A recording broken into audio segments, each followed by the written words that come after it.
welcome to the 61st Annual Chicago Midwest Emmys Backstage Show. I'm Stephanie Mansour. And I'm Jeff Conway. Thanks for being here. How you doing, Steph? I'm doing great. This is so exciting. I look forward to this night every year, Jeff, because everyone is so pumped to get rewarded for their hard work over the past year. And Stephanie and I did this last year together, so they loved us, or we didn't screw up too much.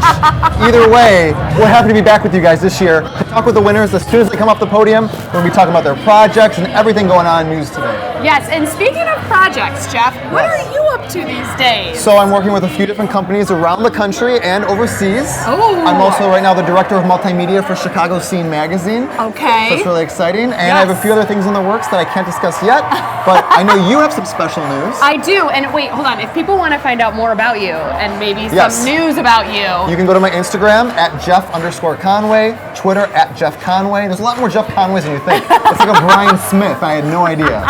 Make sure they look like you, talk like you, act like you. Yes. But what's going on in your world? Yes. So in my world, health and fitness. I have private weight loss clients that I coach in health and wellness and a healthy lifestyle. But I'm also working on a top secret project that I'm going to announce next week. Oh, you can't tell us right now? I cannot tell us right now. I cannot tell the world right now. So where can we go to learn this? Yes. So Step It Up with Steph, Instagram, Facebook, Twitter, Facebook, and website is stepitupwithsteph.com. Yeah. But I just love being around you and being around everyone here. Yeah, it's like the energy is contagious. She was telling us before we sat down that she's actually doing like a core workout right now in her dress. So who needs the gym? I'm getting my abs in, my inner thighs are working, good posture here. I'm working all the muscles. Yeah, we're doing everything right now. We're talking to you, we're doing the gym. We're very productive people. We are. We're multitasking. Yes. All right, so we actually had an exciting guest here, the Harlem Globetrotters. And are you a basketball fan? I am. Okay, so am I. So I love seeing all their tricks. Oh my God, the things they can do. Yes, I know. And they do it to music and choreography. And it's, oh my gosh, you can see it here. He's so cool. I was never able to spin the ball on my finger, but I definitely can dribble through my legs. I don't know if you knew that about me. Okay. I can make 3-point shots. Okay. I can do it with a smile on my face, like what they're doing, but I can't balance it on my chest. I can slice oranges like the moms in the stands. It's about all I can do. And supply the players with water. Yes, that's my peak. But hey, I'm a great spectator. Yes. But these guys are awesome. Yeah, they're awesome, and we're so happy to have them here with us tonight. 61st Annual Chicago Midwest Emmys. This, again, Backstage Show. Yes, and also on stage we have Ryan Dempster, old Cubby. That's right, yes. So cool. Go Cubs, go. He looks super dapper. Oh, does he? He does. I haven't seen him yet. Yes. I'm very excited. So I was like, go Cubs, go. I'm a Cubs fan, and we love the Sox. Hey, we love everybody. Right, well, stick for yourself. No, I'm just kidding. I'm North Side. I was raised that way. I can't help it. That's right, you can't, but I look good in red, so, Cubs. Yeah, and green. Oh, thank you. So we've got the Harlem Globetrotters on stage here right now, and once they're done performing, we're going to go into all of the Emmy Awards for this evening. But before that, we do have some student winners. So coming up next, we're going to take a little break, but we're going to get to talk to, I see our first student here is lined up. He's won a couple things, not just one, 2 things, and Jeff. He's so young. I know. It's very inspirational. It's Well, when did you get into television? I went to school, Illinois State, went to school, broadcast journalism, and it's been really fun. Yeah, so it's been in you for decades. Yeah. Same thing. So I started in college as well. Yeah. So I'm looking forward to talking to our student winner coming up after the break, so stay tuned. Don't go anywhere.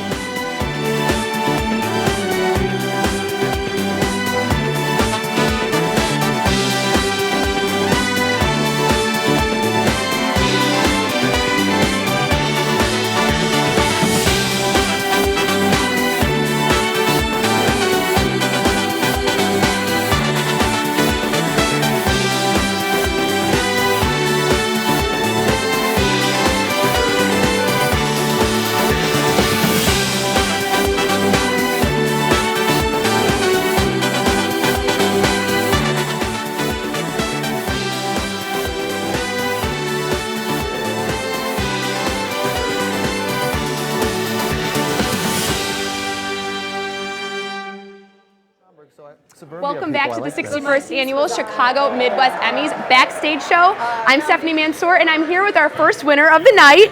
What's your name? Eddie Garcia. Okay, and can you tell everyone what you won for tonight, Eddie? So I won the Ephraim Family Scholarship Award, which gave me money for grad school, and then I won the Crystal Pillar Award for the sports category tonight. Wow, congratulations. Thank you, thank you. Let's talk first about this scholarship. So Definitely. What did you do?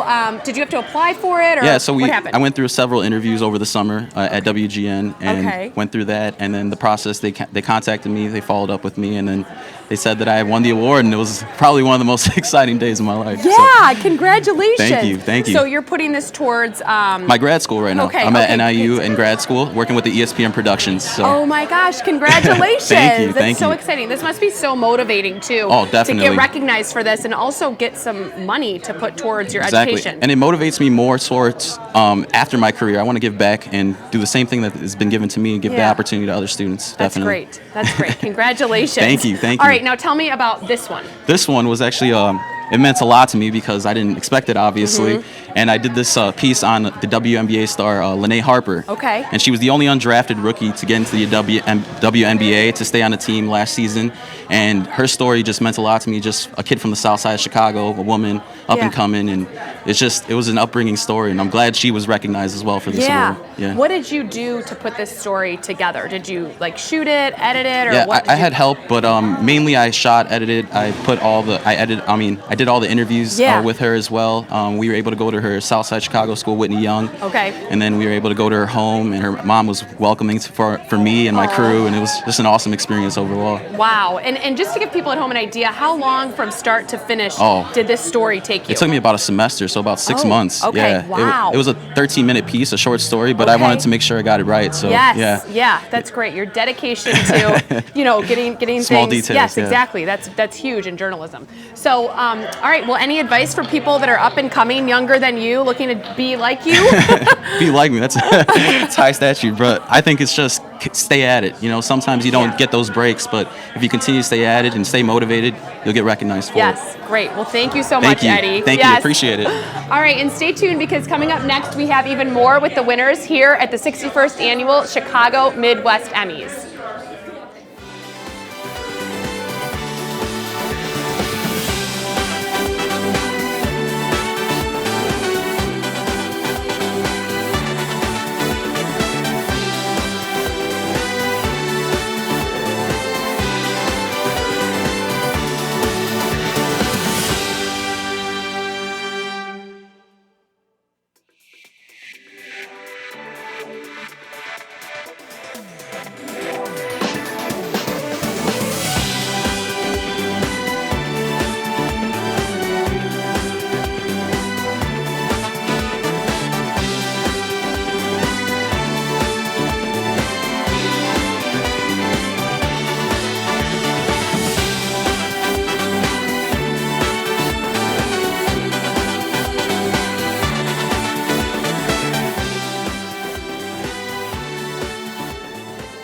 And welcome back to the Backstage Show. I'm with Sarah, but before we talk to Sarah, we have raffle tickets for only 10 more minutes, guys. So if you want them, 7:30 is the cutoff. You guys need to text Emmy Raffle to 855-202-2100. That's 855-202-2100. And Emmy Raffle is one word. So make sure you guys are texting that for your chance to win some pretty awesome prizes. But before we go any further, I want to introduce Sarah. How are you? Hi, I'm good. I'm good. You look beautiful. Thank you. And you have new hardware in your hand. Tell me about this.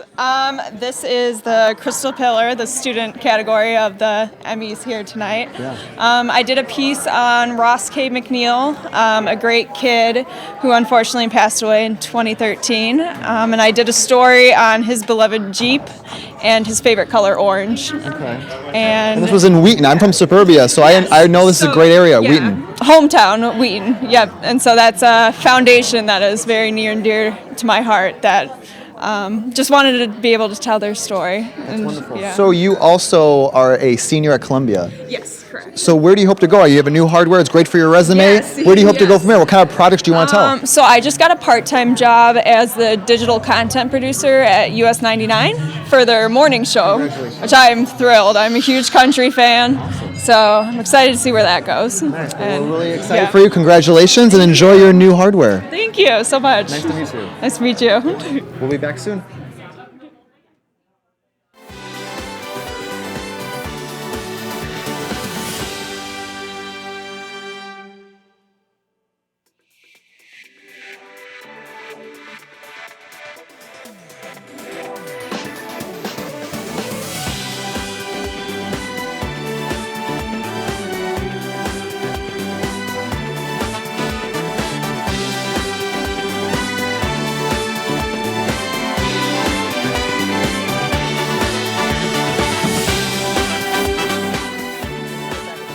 With one of the student winners, Joey. How are you? I'm wonderful, thank you. So tell me, what did you win for? I won for general assignment reporting. I submitted a composite of reporting for my sophomore year. Okay, so what kind of reporting stories do you do?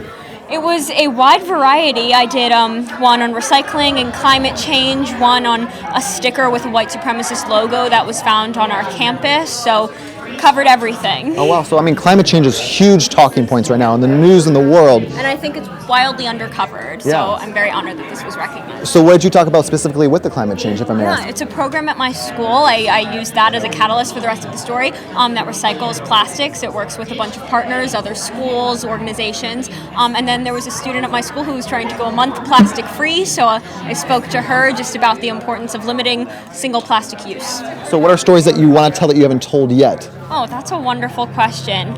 I'm very interested in immigration reporting, and I haven't really had a chance to delve into that.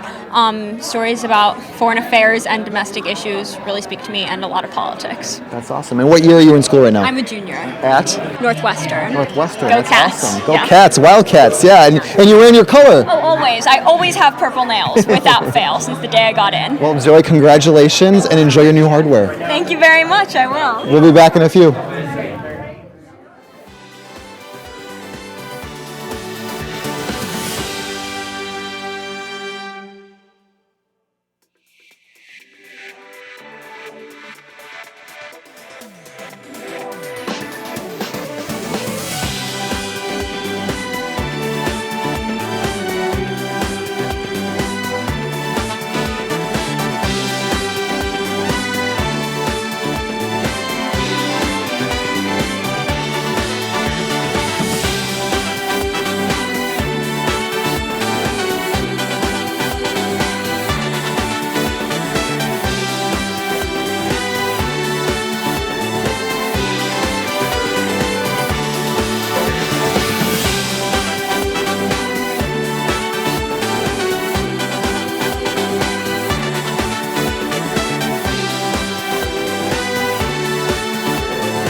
So for those of you watching at home, you guys have less than 5 minutes now to get a raffle ticket. So make sure you guys go and text Emmy Raffle, that's one word, Emmy Raffle, R-A-F-F-E, to 855-202-2100. That's Emmy Raffle at 855-202-2100. Some big prizes. You guys got like minutes to go, seconds. So get on that phone and make sure you call. We'll be back with some more students coming up.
with a Emmy winner.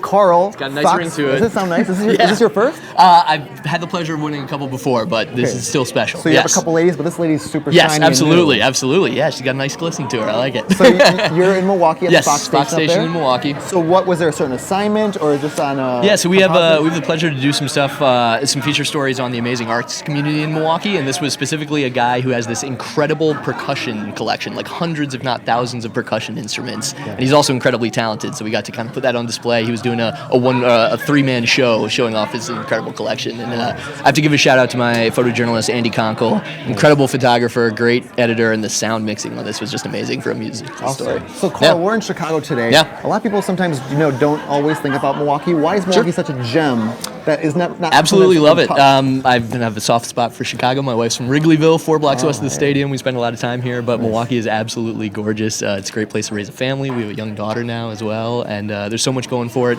Great food scene, great entertainment scene. Obviously, we've got some MVPs in Christian Yelich and Giannis Antetokounmpo right now, so a lot going on a little bit north of you guys here. So are you going to speak to the gentleman that you did the story on, tell him about you? Oh, absolutely. Yeah. I'm sending him a picture right after we get done with this. That's awesome. Well, congratulations. Thank you. Nice to meet you. Oh, it's a pleasure. And enjoy your Emmy. Thank you. That's going to go very nicely on the table the rest of the night. Nice to meet you. Thank you. We'll be right back.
Welcome back to the 61st Annual Chicago Midwest Emmys Backstage Show. I'm here with one of our winners, Suli. Congratulations. Thank you so much. You're welcome. Tell everyone what category you won for. Well, this is the consumer business category. we are Telemundo Chicago Responde, which is our consumer investigative unit. We have recovered over $500,000 since 2015, since this unit was opened. Wow. It's actually the only one, along with our sister station with NBC5 Response. And so I'm very happy that these stories are being recognized because it's a different type of journalism, right? Yeah. We only focus on consumer issues, fraud, scams, consumers that somehow have been wronged. Right. And so our focus is to recover their money because no one has listened to them, not even government entities. And so we step in, we investigate the cases, and if we, if there's obviously that's something that we can question out there, then we go for it, right? And we fight for their money. Yeah. What was your role in this? So this story was there's no home without a key. This consumer in particular, he bought a condominium. Okay. Through an auction. Okay. And the condominium association, the condominium association didn't want to give him access to his apartment, and it was his apartment. And so we started investigating. There were a lot of weird things, Were you the reporter or producer? Yes, I was the reporter. Okay. And I was the producer as well, too, along with, my boss, Diana Maldonado, who is also our vice president of news. Okay. Who she also oversees Telemundo Chicago Responde. And so I investigated everything, and we were finally able to get him his apartment, the key to his apartment, after so many months for, fighting, and he was just so frustrated. Yes. So this is for him then. Yes, getting justice for those who deserve it. Yes. Thank you so much. Thank you. Yes. Well, have fun celebrating, and make sure you stay tuned. We're going to have more with the winners from tonight's 61st annual Chicago Midwest Emmys here backstage with all the winners.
Welcome back to the 61st Annual Chicago Midwest Emmys Backstage Show. I'm here with two more winners. Congratulations, ladies. Thank you so much. Thank you very much. Yes, so tell everyone your names and what you won for. Yes, so I'm Griselda Flores. And my name is Manuela Urueña. And we won for Crime Story for the Marlene Ochoa investigation. Wow, congratulations. Thank you. Is this your first Emmy? It is. How exciting! Yes, it is. Very excited to share it with our whole team, WGBO. Yes. And just want to say that it's a very special day because today Marlene Ochoa would have been 20. Oh, wow. Yes. Okay, can you tell everyone at home a little bit about this story? Yeah, so this all started in April when she was reported by her parents as a disappeared teenager. She was pregnant, 19 years old. And so that's when we really started the investigation process, trying to track down her last steps, where she was last seen. And then it just developed into something we never expected. She was murdered, and she was killed in an awful way, and that's when we were very invested into bringing justice into her case and speaking to her family and trying to bring some sort of justice for them. Okay. And what were each of your roles in this Assignment story? desk editor. We are both assignment desk editor. Okay, yes. so you decided to pursue this story. So, as a team, we just knew that this was something that we needed to follow Yeah. hour by hour, headline by headline. It was just something that we all knew that it was very important for all of us to follow, and just gathering everything that came through, police reports, everything like that, we tracked down and decided to follow through on every angle that we could. Yes, congratulations. How does it feel to be able to report on something that is going to make a difference or is going to help people? You're getting to do something and try to find answers. Well, this story personally was really hard for us. It deeply touches in our human ways. Yeah.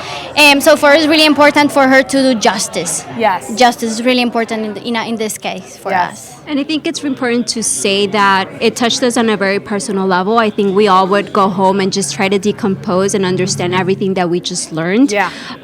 So it touched us on a professional level and also on a personal level. And we all came together and thought, this has never happened to us before. How can a story touch us this deep? Yeah. Wow. And then to win an Emmy for all of your work on it. Yes. Yes. Well, congratulations to Thank you and you. to everyone on your team. Thank I see you. everyone Yes. over there. Woo! All right, and we'll be back with more from the winners here tonight at the 61st Annual Chicago Midwest Emmys. Stay tuned.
Welcome back to the 61st Annual Chicago Midwest Emmys Backstage Show. I'm Stephanie Mansour. And I'm Jeff Conway. I love the winners so far. We have students, the future of journalism in Chicago and the Midwest, and a few new winners already. Yeah, I know. It's very exciting to interview the people that have won for the first time because they're besides themselves and so interested. They loved what they worked on. Yeah. And then it's even more meaningful to get recognized with one of those Emmys. So I remember exciting. a couple years ago, we were up for a couple Emmys. Yes, right. And we didn't win. Unfortunately, but we were still nominated. We were nominated. We had some great wine after, so we were enjoying plenty. So the nomination is very grateful and great anyway. No matter what, winners, we're gonna love to talk to the winners, but the nominees in there should be super proud as well. Yeah, and the competition is pretty stiff in each category. I mean, some of these categories have 20 people that were nominated, and then from those 20, only one wins. Yeah. So it's hard to bring home what do they call it? A piece of metal, or what is? I think the beautiful golden lady. Yes, that's a much more eloquent way of saying it. Yes, and everybody forgets number 3 market is Chicago. Yes, you're right, in the Jeff. country. It's New York 1, LA 2, us 3. Yes. So there's some stiff competition here in Chicago. Yeah. We're grateful to be here. We are, yes, and we will have even more from the winners here backstage. So stay tuned.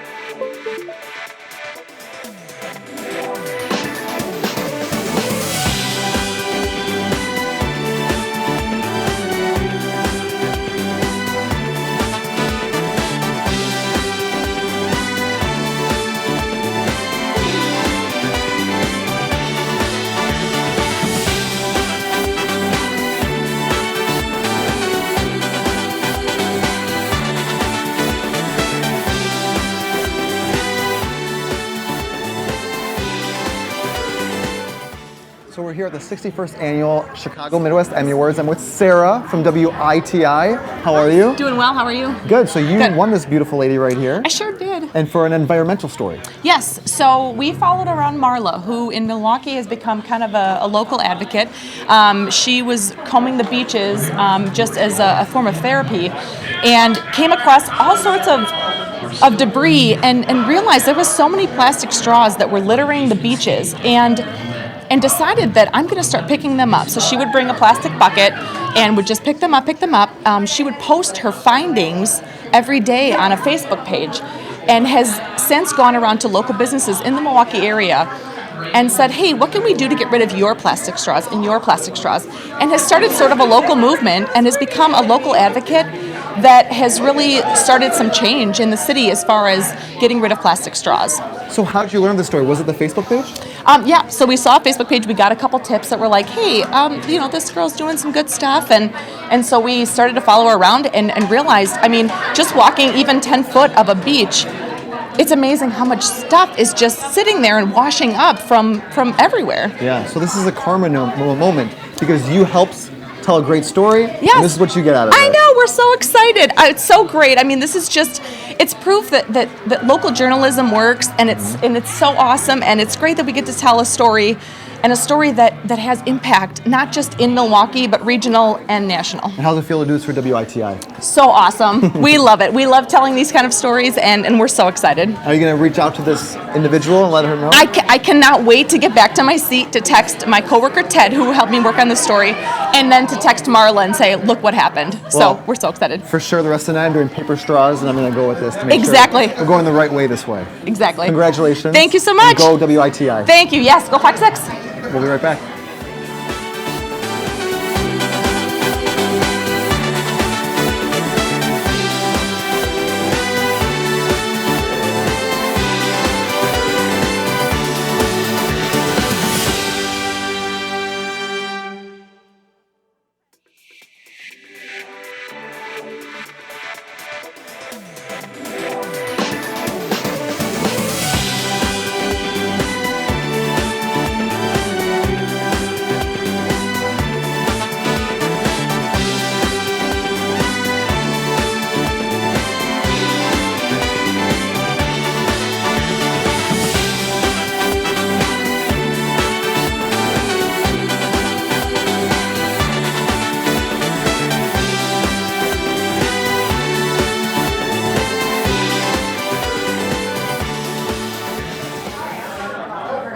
Welcome back to the 61st Midwest Chicago Emmys. I'm with Pressy from Loyola, who is a student winner. How are you? I'm great. How are you? Good. So you won for what assignment? I won for the public service announcement category, and my video was called Believe It, Empowering Black Women. So it's a video specifically about empowering Black women, letting them know that they can do whatever they set their minds to, regardless of what other people have to say about them. And what inspired you to make this message saying that you wanted to turn to video?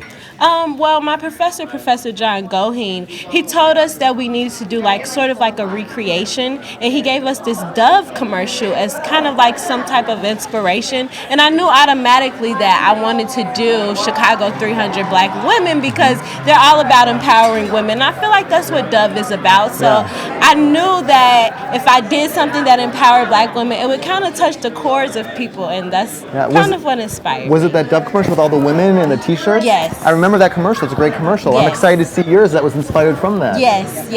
And what year are you at Loyola? I actually graduated in May, so I'm done. Congratulations. Thank so you. what kind of stories do you want to tell next now? I want to tell stories about Black women, but I also want to tell stories about people who are less fortunate, people who don't have a voice, people who don't get to be on television and tell their story. So that's kind of the person that I am. I want to tell stories about people who just need an outlet, someone to listen to their stories that may not be covered by everyday people. So, sure. Well, then we're lucky to have you with these great storytelling, Pressy. Thank you. Excited to see what you do next. Thank you so much. Congrats on the student award as well. Thank you. All right, we'll see you guys with a few minutes with some more student and Emmy Award winners.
and Jeff's here. And so I'm thinking, we were talking about what we want to talk about. We live in a world of like fake news being talked about on Twitter and such. And how do we tell these honest reporting? Because we never changed. Right. But sometimes public perception can see it as it changing. Right, yeah. And I think that's why, coming to a journalism event is very inspirational, because you see people that are dedicated to the truth, or they're fighting for justice, or they're trying to do good through their work and make a difference with their stories and their reporting. And, being committed to not just excellence, but also to, the truth and weeding through lies is something that people get celebrated for here at the Emmys. So. Absolutely. And you've already interviewed a few people. I just interviewed Sarah from WITI. She did one on a woman that is walking around the beaches and is picking up like plastic straws. These are like quality storytelling things, and people are making a difference. Yes, exactly. It's not just about, the latest, violent Gossip act or gossip or it's more, these are like thorough pieces that have been nominated for awards. So it's really inspirational. Hashtag real news. Yes, Can't argue that, guys. Can't argue that. That's right. Hashtag like gold and black blazer too. Hashtag green, envious, envying green. I know. I think we do a good job of matching, not on purpose. We text each other before this always This to time tell we us did, what but we're wearing. Yeah. But neither of us changes because it both goes Last year we had the exact same color. We did, and that was not planned. And it was cute, but I don't think we need to do it every year. Right, we They'd don't be like, need to. who's the twins? Right. But if I had worn silver this year, that would have clashed a little bit. No, but I think we complement each other nicely. Yeah, we do. Yeah. I think we're doing a great job. We're very in sync. And I'm excited to hear some more of these winter stories. Me too. Yes. So stay tuned. There's more here backstage from the 61st Annual Chicago Midwest Emmys.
Welcome back to the Backstage Show here at the 61st Annual Chicago Midwest Emmys. I'm here with two new winners, Caitlin and Emily. Congratulations. Thank you so much. We are first timers, so Woo! shows, that's why. That's so exciting. And this is for the religion category, correct? That's right. Okay, what were both of your roles in this? Well, technically, Emily was the photographer and I was the reporter, but she's an executive producer. She shot it, she edited it, and she was part of every decision that went into writing, selection of sound bites, everything. I mean, she's very much part of the creative process. Wow, that's great. And what did you do exactly? Did you take her lead, or were you? Oh, I always follow her lead. Yes, she is like my guru, and I just. It's an honor to work on her stories because they are the type of stories that I want to put my full effort into. Yeah. You know, you don't always feel like really fired up and passionate about a story, and so that's why I love working with her because I always feel that way. So I take her lead, and I love like making her vision come to reality. Yeah. So that's great. It's great to have a nice partner Absolutely, in this. So can you tell everyone at home what this story was about? So it's a heavy subject, and it's one most people at home have heard about before, but it was looking at allegations of abuse within the Catholic Church in our Peoria diocese. We're from Peoria, Illinois, and so we spoke to a man who's from our area who has since moved to Rockford, who was abused over a period of years, and he shared a very horrific, graphic story of that abuse. It was very hard for us to listen to. Yeah. And so we shared his story. We looked at what happened to that priest, and then we kind of dug into how do these things happen? How do these priests do what they do? How do you go from protecting your flock to preying upon them? Right. So it was a 2-part series. It was emotionally draining, but it's a story that needs to be told again and again till something happens. Yeah. And just so people have an idea, how long did this take you from start to finish? We put in a lot of overtime hours. We drove all over the state of Illinois. So we were in Peoria, we were in Rockford, we were in, you name it. I think we drove to find the cemetery of the deceased priest. But lots of overtime hours. A lot of late nights, Yeah, wow, great. Well, congratulations on this you huge so win. much. How are you ladies going to celebrate? I don't know. I'm still in shock, so I can't think that far ahead. I'm going to go home and hug my 2 little girls. So they're at home and hopefully staying up past their bedtime so they can watch online. Yeah. But I'm looking forward to giving the family hugs. So. Great. Well, congratulations. You deserve Thank it. you so much. Yes. And stay tuned. We'll have more with the winners here at the 61st Annual Chicago Midwest Emmys.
Welcome back to the 61st Annual Chicago Midwest Emmys Backstage Show. I'm here with 2 more winners, Kale and Rachel. Congratulations. Thank you so much. Thank you. You're welcome. Tell everyone at home what you won for.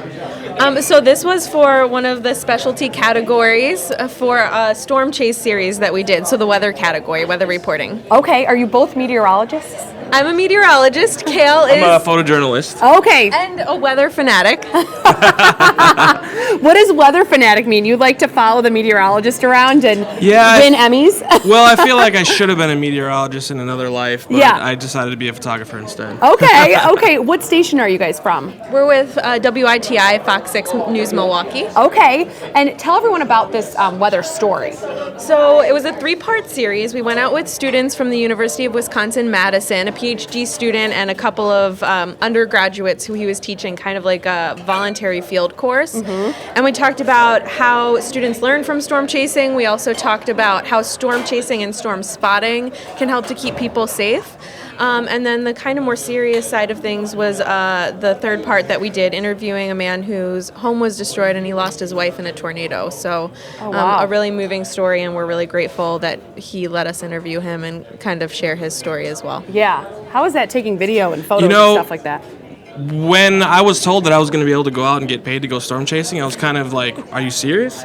But then you have to really think about the safety as far as storm chasing, and we wanted to portray that in the story, because if you get caught on the wrong side of a storm, you are in a bad way. So definitely having a bunch of meteorologists with us helped. Yeah, that's great. Sometimes it was, like 10 hours a day that Kale would be driving, stop, shoot, get back in the car, drive, follow the storm, stop, shoot. So long days, but really worthwhile. Yeah. Great. Well, congratulations to you both. Thank you so much. Thank you. You're welcome. And stay tuned, because we have more here at the 61st Annual Chicago Midwest Emmys with the winners.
Welcome back to the Chicago Midwest Emmys. I am with Andy and Carl of WITI Milwaukee. How are you guys? I'm doing great. Pretty good. You should be, because I see this great hardware in front of you. Yeah, it's been a special night already, that's for sure. Yeah? So what did you guys win these for? Well, we won in the arts and entertainment category, and then we also won in the military category. Okay, so what's the military one about?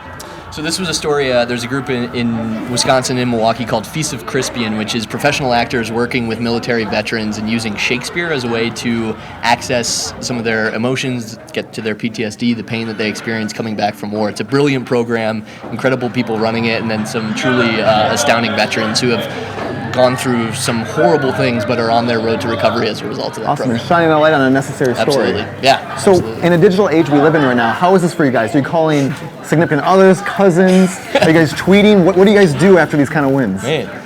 Well, honestly, it's been such a whirlwind. I haven't had time to do any of that, but I want to. So most of it's been spent up taking our pictures and coming on with you. Okay. We'll catch up on a few messages, I think, in a little bit. Are you guys calling the hotline over at WITI just to let them know or something? I mean, maybe. If there's I hope they're watching. Bosses watching, yeah. So how's the ambiance of the night so far? How's the feel, the energy? It's always really fun. It's such a great show, and I know it's kind of silly for us getting up here and celebrating ourselves, but it's fun because you put so many long hours and long time into these stories, so it's nice that they get the recognition that we think they deserve. And are you guys usually the go-to team together going out? He is the man of the station. I'm going to brag for Okay. him. He's one of the most talented photojournalists I've ever been around, so he gets to work with anyone who has a great story. I'm lucky enough to work with him every now and again. But I go back to the same. It's fortunate to have Carl. I've been at the station a little while, and we just need to have a good bond right from the start. So, Well, congrats, gentlemen, for this win and the win for WITI. Thank you so much. Enjoy the night, guys. Thank you. You too. We'll be back with more winners.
with Mary and Audrey from Rockford. And this is a big win for you guys, isn't it? It is. It was for societal concerns, which was really a passion project for us. It was focusing on domestic violence, which we were just so thankful for the survivors letting us tell their stories. Okay, and so when you guys are waiting, you're hearing these categories, what are the thoughts and feelings going through your head as you're hearing the other nominees and you're waiting for your name to be called or not to be called? I just think anybody here tonight has done amazing work, and so we're thankful to be honored and with that crowd, but also knowing how much work our staff put into it, the dedication, the rapport they built with survivors to be able to tell their stories is what deserves to be recognized tonight. And so I'm so proud of everybody and just really honored to be next to everybody else. Yeah, and I would say, Audrey, I talked about this earlier, we're like Midwest, and I think Midwestern values even exist within the news here, which is a wonderful thing to see. We come here, we celebrate each other, our work, win or lose, because we're telling quality stories that just need to be told. Right. Absolutely. And when we saw all of the categories come up, I think all of us could take a step back and really have that breath of being, these are all categories, are all stories that deserve to be told, and that's the essence of journalism, is that being able to tell the stories for the voiceless, and that's what I think this category told. So we were just so beyond humbled to be in that category with all of those nominees, and I think just so overjoyed to be recognized for the work we did. Like I said, to be able to tell those survivor stories was such a joy for us. Absolutely. The really unique thing about this category is you can look at your family member or your neighbor or somebody you go to church with or the coffee shop with, and they're experiencing what we're talking about, whether it be domestic violence, which is what we won for, or an opioid epidemic, or some situation like that. It's just how privileged are we to be able to tell those stories, and we just need to do it justice. And so that's the important part of this whole night. Well, thank you for telling a good story and being rewarded for it. Thank you. So thank you guys, and enjoy the night now. You guys have some new hardware. Yes, thank you so much. Enjoy. We'll be right back.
Welcome back to the 2019 Chicago Midwest Emmys here in Chicago. And I'm with Matt, who's the executive producer of the Cubs Productions. How are you? I'm doing very well. Thank you for having me. So I'm a diehard Cubs fan, so this is very exciting. I'm jealous of your job. Oh, thank you. So what kind of productions are you into, and what are you guys being recognized for today? Yeah, we were just recognized for a series we do called The Breakdown, where we take these kind of intimate looks from players, breaking down big moments from their career. So in this instance, it was David Ross hitting a home run in Game 7 of the World Series, which as a Cubs fan, I'm sure you remember that one quite well, as did he.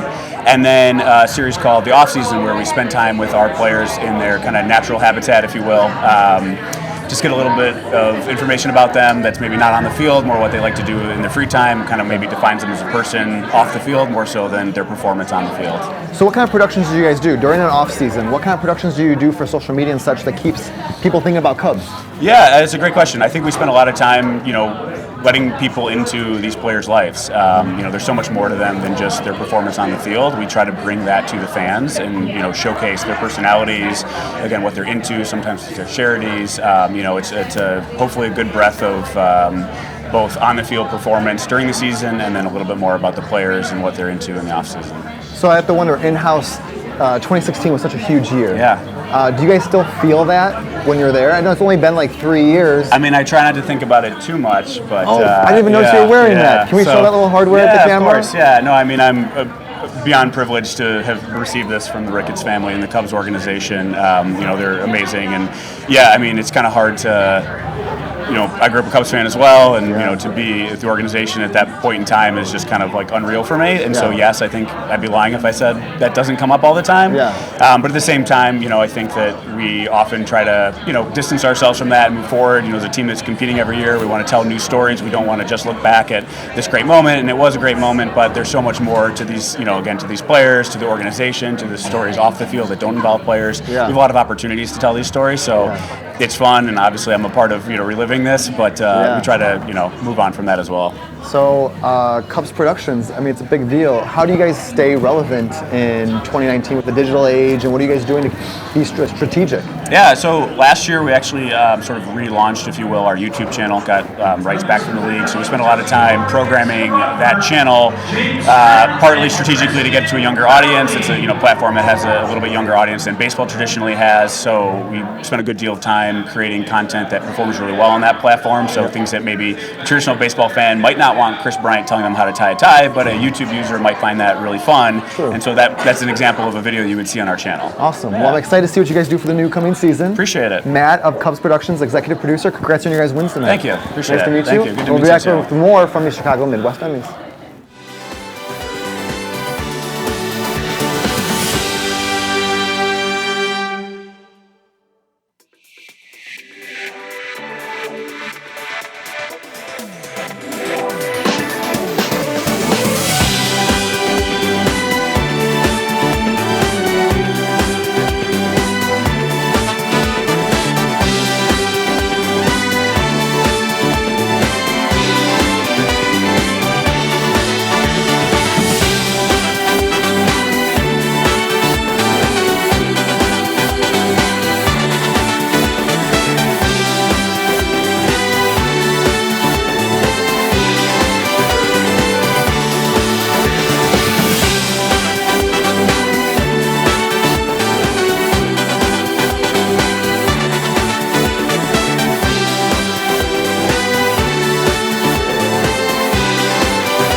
Welcome back to the Backstage show here at the 61st Annual Chicago Midwest Emmys. I am with some sports winners. Congratulations. Thank you. You're welcome. Can you tell everyone your name and where you're winning from?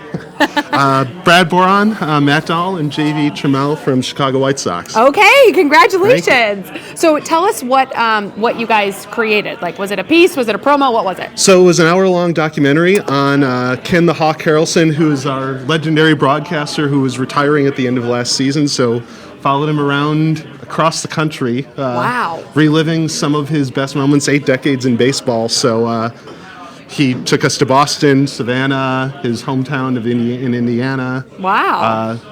Golfing in Orlando, we were all around with him. So were you on a golf cart with the cameras? Oh my gosh, can you tell us about that? I was the beverage cart girl on a golf course, so I had to carry coolers on my cart, but you had cameras. Yeah, we definitely had cameras. We had a couple different carts rolling around, one camera operator, one driver. Things got a little sloppy, but we managed. It was a fun day. Yeah. A lot of fun. Wow, that's so cool. So you guys have sat with me before. Yes. So are you 2 Peters or 3 Peters with the Emmys, or? I'm trying to do sports lingo. I don't know what that means. Three-peat. You know, like So, three-peat, you won 3 times. So this is my third and these guys' second. Yeah. So you guys are 2 Peters and he's a 3-Peter. Okay. Yeah. Okay. Trying to, stay up to speed on my my lingo here with sports. All right. So how long did this whole piece take you guys? It was more than a year, I think, when we started actually kicking ideas around till the time the show actually debuted in September. Okay. It was a year. He made the announcement, I think, right around September of 2017, and we were shooting basically up until a week before the show debuted. Wow. So. And just to give people at home an idea, this is not the only story that you were working on, or was it? No. Okay. No, just one of the many irons on the fire at the time. But no, it's pretty cool just being there for his final season and everything. We were honored to be a part of it, and like Brad was saying, the whole Harrelson family gave us great access. They were totally willing to be a part of the documentary, as it were. So we felt honored to tell the story, and it came out great. And this is kind of the cherry on the sundae, as it were, and we're very honored to be awarded with this Emmy. So we just we're just congratulations celebrating tonight. Thank you very much. Great. Yeah. You can put it on the board. Yes. Okay. Yes. Good. Now, insider info: is he a good golfer? Or? He's a great golfer. Okay. Yeah. He was a professional back in his heyday, Oh, actually. wow. So he doesn't get out as much now as he used to because he's in his 70s, but he's still, He'll tell you stories about playing with Arnold Palmer and stuff, and it's just he's a great golfer. Wow. So that's a really sweet man. Yeah. Off the air, there's kind of a whole different guy, and that's kind of what we were trying to, poke at, find that story, and he couldn't be a nicer guy. So that's great. Good to hear. Great experience. Yes. Well, congratulations. Have fun celebrating. Thank you. And Thank I you. hope to see you back on my couch next year. Okay. Hey. Wow. It's quite an offer. Yes. All right. Well, Back stay to you. tuned. We'll have more Backstage here at the 61st Annual Chicago Midwest Emmys.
welcome back to the Emmys Backstage Show. Emmys, I said Emmys. Emmys Backstage Show. And I'm with Chris and James from Fox Sports Wisconsin. How are you guys? Doing wonderful, doing great. Are you happy now that you have this great little lady in front of us? Can't be happier. Can't be happier. This is a great honor. What was the assignment that you guys did that got you this Emmy? Well, we're with Fox Sports Wisconsin, so we're based. Our coverage is based around the Bucks and the Brewers, and one of the shows was our Military Appreciation Day during the Brewers broadcast, where we went to one of the Army bases around town. We did a ton of stuff with so much involved, and then the other one was, in my own words, Mike Budenholzer, which was basically a showcase of our Bucks head coach. His first year here, and obviously turned the team around, 60 wins, and all that jazz. So it was really a lot of fun and an honor to kind of be involved in all this stuff. Yeah. This last year had to be super easy on you guys too for content because you have two awesome teams in Wisconsin. I mean, we don't like to admit that. We like to say that we're still working hard, but yes, the team is writing a lot. It's a little bit easier when everybody's winning. The job's easier. It's right in front of you. These great stories. The team is writing a lot of storylines for us. Do you feel like next season will have just as many quality stories? Are you feeling good? We have a whole bunch of seasons ahead of us. Yeah. I don't see anywhere in the near future where we would go downhill. The current status. The bar's been set, right? The bar's been set, so. Yeah. Yes. All right, so where do you guys compare to Chicago? Cubs, Sox. Do you guys have love for Cubs and Sox, or is it like Brewers only? And I love Miller Park. I'll speak for both of us, and I will say no comment on any of the Chicago teams. No comment. We'll plead the fifth on that. It's a playful dislike. Okay. Are you guys originally from Wisconsin area? Yeah, born and raised. Okay, so you guys have a true loyalty. Yeah. I'm from Chicago, so we have our loyalties. I respect your loyalty. I have my loyalty. Just the problem is you guys come and invade our stadiums. So Well, I mean, because you guys have What such is a nice stadium. Wrigley Field North, right? What is that? Well, we don't have tailgating there. I'm so jealous of Miller Park. That's why I go to the Cubs games there, because then we can tailgate with all you nice Wisconsin folks. Well, when you put it like that, you're welcome. See, look how nice we are. Yeah, there you go. Well, congratulations, guys. Enjoy the night, and great win for you guys at Fox Sports Thank you very Wisconsin. much. Thank you so much. We'll be right back with more winners.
Look what the storm blew in. I'm here with the top weatherman in the Midwest, here at the 61st Annual Chicago Midwest Emmys Backstage Show. I like the sound of that. Congratulations. Thank you very much. What an honor. welcome. I can't believe I'm sitting here right now, honestly. Wow. So I hear from a little bird that you have been in the business for 25 years? 25 years, coming up in January of 2020. Wow. Yes. Congratulations. Working my way through Wisconsin. Yes. So is this your first Emmy? It is. I've been nominated 3 times. I was nominated several years ago, and then last year, and I guess, this year, the third time's the charm, You huh? got it, yes. So what does this mean to you? It's just such an honor to have this. Honestly, my family and I decided years ago that we weren't going to go market jumping and chasing the bigger markets. We wanted to have a great location, Green Bay, that we could raise a family and have a great life. And this just perhaps maybe validates that choice that that I didn't need to go to a bigger market to have the kind of shows that I wanted and be able to present my viewers back at home. Right. So, yes. This is amazing. I'm sure yeah. everyone at home is ecstatic. I am. I've been stressing out about it. I honestly thought that I didn't have a chance to win, so I am just so happy to be here right now. Yeah, and you beat out I can't believe it. You beat out the Chicagoans. Well, which is huge. It's pretty crazy to be, in the Green Bay market 67, going up against market 3 in the country. and winning. You know, this is the market that Tom Skilling works in, and he's the best. He's the greatest. So to get this award just means so much. I'm so thankful. Good. Well, congratulations. Thank you very much. Yes, and you're going to have fun celebrating, I bet. Oh my goodness, the celebration's never going to end with this one. Yes, right. Where are you going to put this? That is a great question because, you know, honestly did not think I was going to win this, so I haven't given it too much thought. But I'm sure my wife and I can find some nice spot somewhere in our house that that we can kind of show it off because it's, you know, it's worthy of showing off. Yes. No doubt about it. You might have to redecorate the entire living room with Maybe this in the center. Maybe we could have an Emmy room. Right, you know? could, yes. Just one Emmy. That's all I need. Right. I don't even never need to come back here again. I've got this now, so I'm good to go. The room is complete with one yeah, Emmy. exactly. All right. Well, thanks for joining us and congratulations again. Thank you. And stay tuned. We'll have more here backstage at the 61st Annual Chicago Midwest Emmys.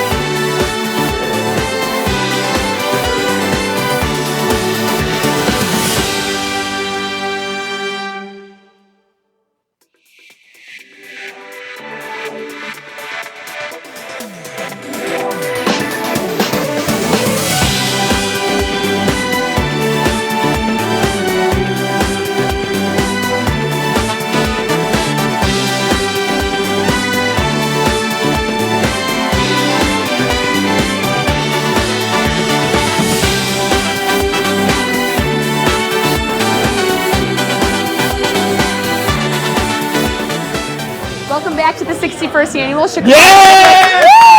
Sorry.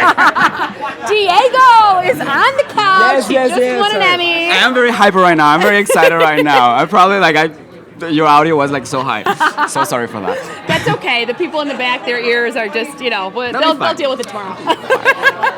So, Diego, tell everyone the category that you won for. Yeah. So this was for program correspondent / performer. Which I really, it's a category that I actually love, I appreciate. Yep. Because it's like, okay, so you're a correspondent for a show, and then you're also a performer, so you actually get to like dance and do stuff like that. So what type of dancing? Can you show us, or? I don't know. Like a dance move? Or? No, I'm not like a professional dancer. No, I'm just like, you're just being yourself, honestly. Oh, okay. It's one of those categories that you can just be yourself. And I'm really, really happy and very, very excited to represent Univision Chicago to all the people out there. And I'm very thankful for the opportunities that they have given me. That's amazing. And so we've been on this couch together before. We have. Is this your second Emmy overall, or have you won more and I just haven't been there for them? So this is the seventh, I think. But let me tell you something. So I'm a creative producer editor, right? Yep. So I create promos, commercials, and stuff like that, graphic design and stuff. And thankfully, and I've been so blessed that I've got Emmys for that. Yeah. So in front of the camera, because you know, like my job is like, do you want to be on TV? And I'm like, okay. So I got one time, which is when I met you, and then the second time, which is this one feels very special because it's the first time that I'm being like really me. Yeah. So wow. So yeah, I talk a lot. Sorry. It's okay. It's invigorating. It's great. Yeah. I'm just like expressing. Yes. So it's been fun. Well, congratulations. How have you been in all these years? I haven't seen you for like a couple of years. I look forward to this every year, so I'm so happy to see you winning again. Thank you. And getting recognized for your hard work. Thank you very much. Yes. Thank you, Stephanie. You're welcome. Well, stay tuned. We'll have more with winners just like Diego. Maybe not as excited, although everyone should be as excited as you. Right. It's all positivity, yes. energy. That's it. Yes. Positive energy. You got what I said. I do. Yes. But we'll be back with more positive energy and winners. Stay tuned.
welcome back to the Chicago Midwest Emmys. I'm with Elliot, the host of Chicago's Best. How are you? I'm very good, obviously. Well, because you just won for program host. Thank you. Yeah, it's wonderful. Have you won this category before?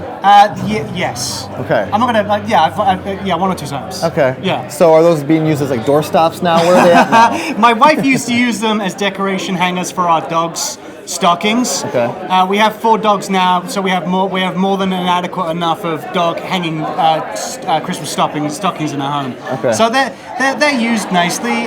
Some people come over who don't work in TV and they're like, oh, can I play with an Emmy? And it's like, is that a real one? Yeah, but they're adorned on the mantelpiece. Soon Okay. they're going to be shoved into a different room, I'm sure, because there's going to be too many of them. But it's still great. I mean, what a fantastic feeling. Yeah, and so Marley, who's my friend and your co-host, she Darn. was up for this as well. I love Marley. And so, but it's great for you guys to, so, I'm sure this camaraderie. I mean, Of a course. win for the show is a win for the show. A win for the show is a win for the show.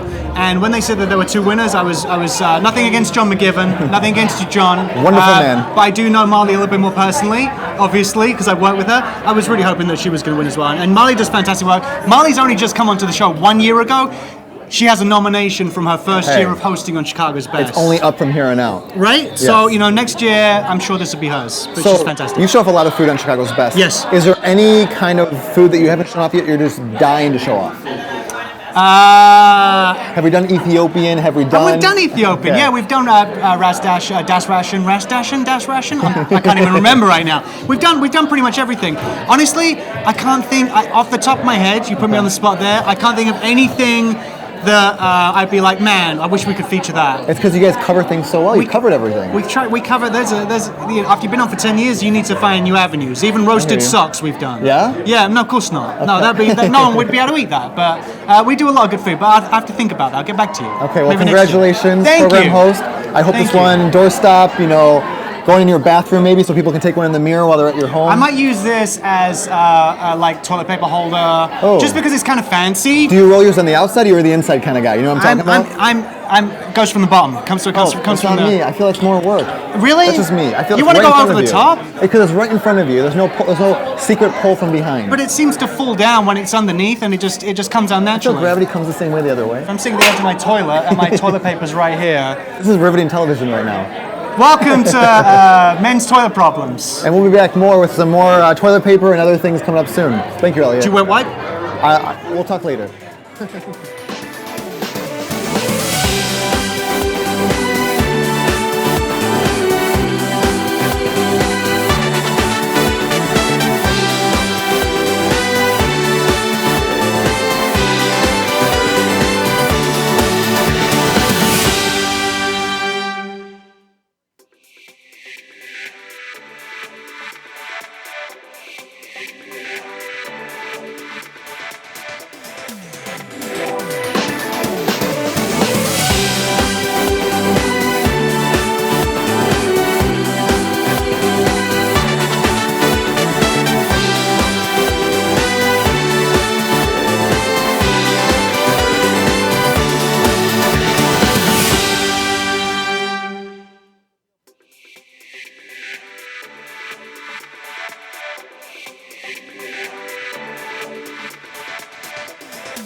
Emmys Backstage show. I am here with the Hump Day hero in Chicago. Hi, Leroy. How are you? How we feel? I can't Good. I'm such a big Chicago PD fan. Thank you, dog. It's hardcore. So how does it feel to be filming every few days in Chicago? You guys are always in the different neighborhoods. What's that like? It's for me. It feels amazing. I'm learning a lot about my city. You know what I'm saying? I grew up in Harvey, and I actually didn't explore as many parts of Chicago as I probably should have. I used to take the Metro from the Harvey stop to the Millennium Station to like do auditions and stuff, and all I knew how to do was walk to Hubbard to go to PR casting. Yeah. Or I knew how to take the red line to Claire Simon when that's where Claire Simon was. And so now to see where Chicago has grown and how much I've grown with the city, you know, I just know a lot more about my backyard. You know, and so it's a cool thing to do. And the camera loves Chicago. Yeah. You know what I'm saying? Yeah. So it's like I'm just excited to work. Yeah. That means a lot, man. Look at this look. Man, well, Yeah, this look is like very sharp here. You look very snazzy. Well, that means a lot. Well, I knew that y'all were gonna be here. I knew this blazer was probably, you know what I'm saying? We can straighten a little bit because I really like yours. So you want to switch halfway through? I wouldn't mind. I might have to take something out the shoulders. Yeah, I know. I was just gonna say it might not fit. Like you're kind of. Nah, but you all do look very nice. These are shoulder pads. This is not my real shoulders. Okay, I feel you. I haven't worked out that hard. No, listen, but the same thing on the show. You know, all my sweaters come with those muscles. Yeah. Glad to hear Cover it. those muscles. Well, tell everyone what you got nominated for tonight, right? Because you were nominated. Yeah. Yeah, we're nominated with the Salvation Army, my good friends. We did a public service announcement for the, I was the regional face of Salvation Army this Christmas season and last Christmas season, and we're very blessed to be in the category with other PSAs that planted great seeds in the city, right? Congratulations. It was important for me to take Salvation Army to my hometown of Harvey. Yeah. That's where we captured a lot of the textures that's in the PSA. I wrote the PSA, and my little brother did the original music that's on it. Wow. So you're going to hear live instrumentation from friends of mine. Okay. You know, and this year I think we took it up a notch. The PSA, I took them to my church, and you're going to hear like a choir, and you know what I'm saying, my organ player is on it. It's real dope. But I love the seeds that we're planting with Salvation Army because we're raising awareness and really evoking catharsis out of our crowd. Yeah. Right? We want people to really focus on doing the most good that they can do. And whether that's, you know, safety or a sandwich or just eye contact with, you know, someone who might be less fortunate. If that's the most good you can do, then that's what we're doing. And we know it's a war going on. And we're trying to just do our best to fight for the vibe side. Yeah, that's great. Congratulations on your nomination. Thank you very much. We're excited about that. Yes. So really quick, can you tease for us? We're mid-season right now in Chicago PD. What's coming up ahead for us? Oh man, this is about to go crazy, bro. We're excited. I'm not gonna lie to you. It's going to be a chemistry teacher. Okay. That's I going feel to like start. this is insider info. Right. A Okay. chemistry teacher out of nowhere starts cooking methamphetamines. Is this really in happening? a trailer? It's going to be happening. That's Breaking Bad. I feel like I've heard the story before. I apologize. No, I don't want to get too much away, but what I can promise is that every week we're going to dig deep. Okay. You know what I'm saying? You're going to continue to be our Hump Day hero? I'm going to tell you that, man, as long as we're on Wednesday nights at 9 p.m., I'm going to be the Hump Day hero if I can. All right, I'll That keep means a lot. calling you that then. All right, that's love. Congrats on your honor tonight at the Emmys. Thank you, bro. And we'll be watching Chicago PD on our Wednesday nights on NBC. Appreciate that. Congrats on this blaze, and I can't wait to trade with you. Thank you. We'll swap it right after we get off here. We'll For be right real. back, guys.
welcome back to the 61st Annual Chicago Midwest Emmys Backstage Show. I'm here with another Emmy winner. Congratulations, Tia. Thank you so much. You're welcome. Now, you won this Emmy for traffic. Yes. Can you tell everyone what that means? So basically, I did a report with Illinois State Police. Many state troopers, unfortunately, in the state of Illinois have been hit and killed because people don't understand Scott's Law. You're supposed to slow down and move over when you see a vehicle, any vehicle, in the emergency lane. Yes. Okay. Yeah. So what was your role in this story?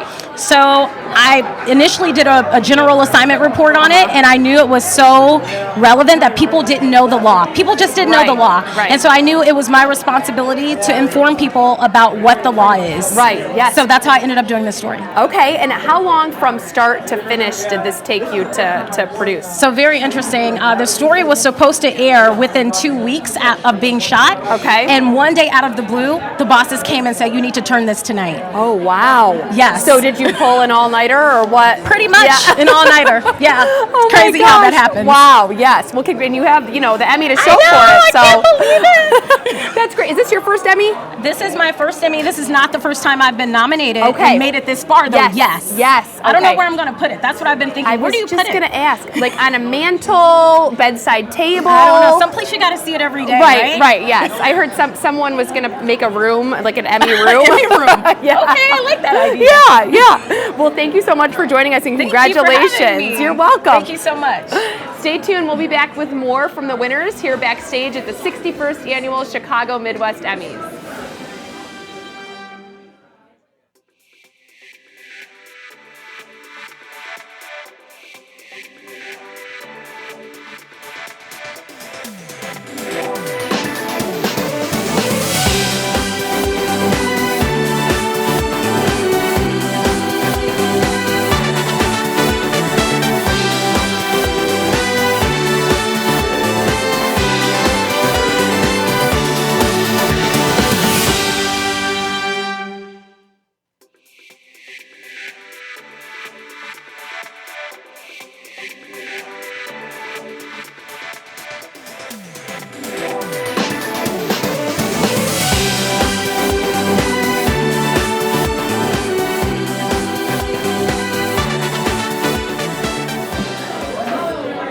Hi, welcome back to the 61st Annual Chicago Midwest Emmys. I'm here with Trevor, who's won yet another Emmy.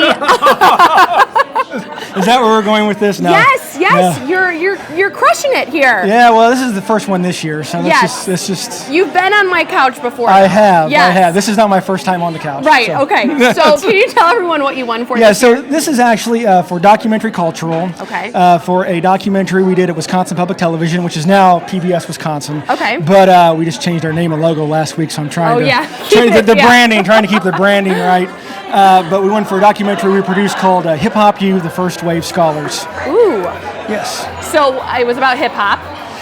So what it is there's a program at the University of Wisconsin that's called First Wave. Okay. And it's really a one-of-a-kind program that is basically a hip-hop scholarship program.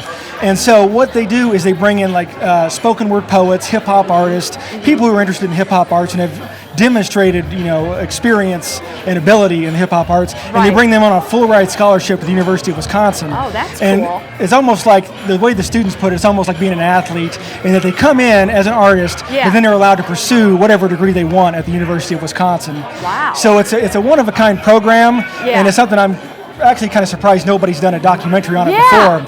So it's something that our station kind of felt like this is a one-of-a-kind program. There's nothing else quite like it. It's right here in Madison. Yeah. And so we just did an hour documentary last year to kind of bring light to it. Wow. And you're getting recognized for it. And there were a lot of people, because normally what I do is more like magazine segment, like short stories. And I've done a couple documentaries, and so it's really an honor to receive a documentary Emmy like this, because there's so much work that goes into it, from editing, shooting, audio post-production. Our graphics team did an amazing job putting the graphic together. I think it actually helped with something like this, because they did such an amazing job with like the line work and some of the real creative graphics. If you watch the documentary, kind of see how it's put together. There were a lot of people who put in a lot of hours of work to kind of make the final product what it was. Yeah, how many, just to give people at home an idea, how many people were on your team for this documentary? Oh boy, I have to count. I mean, I would guess between 8 and 10. Okay. And it's varying from the executive producer to shooter editor Ryan Ward, who did an amazing job shooting and editing this piece.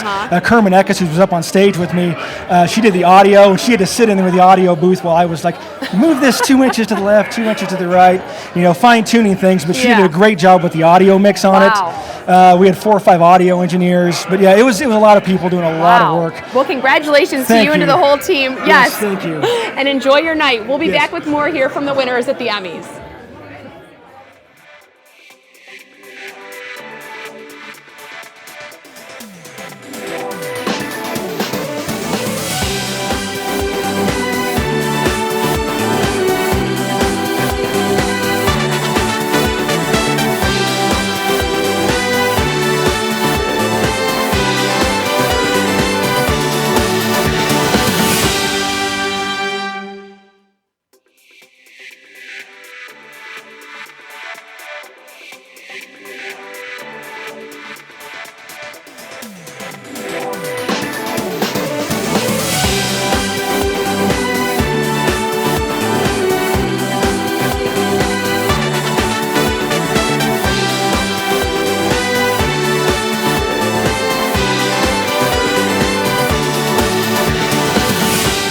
Back to the 61st Annual Chicago Midwest Emmys Backstage. I'm here live with one of our winners, nominee and winner.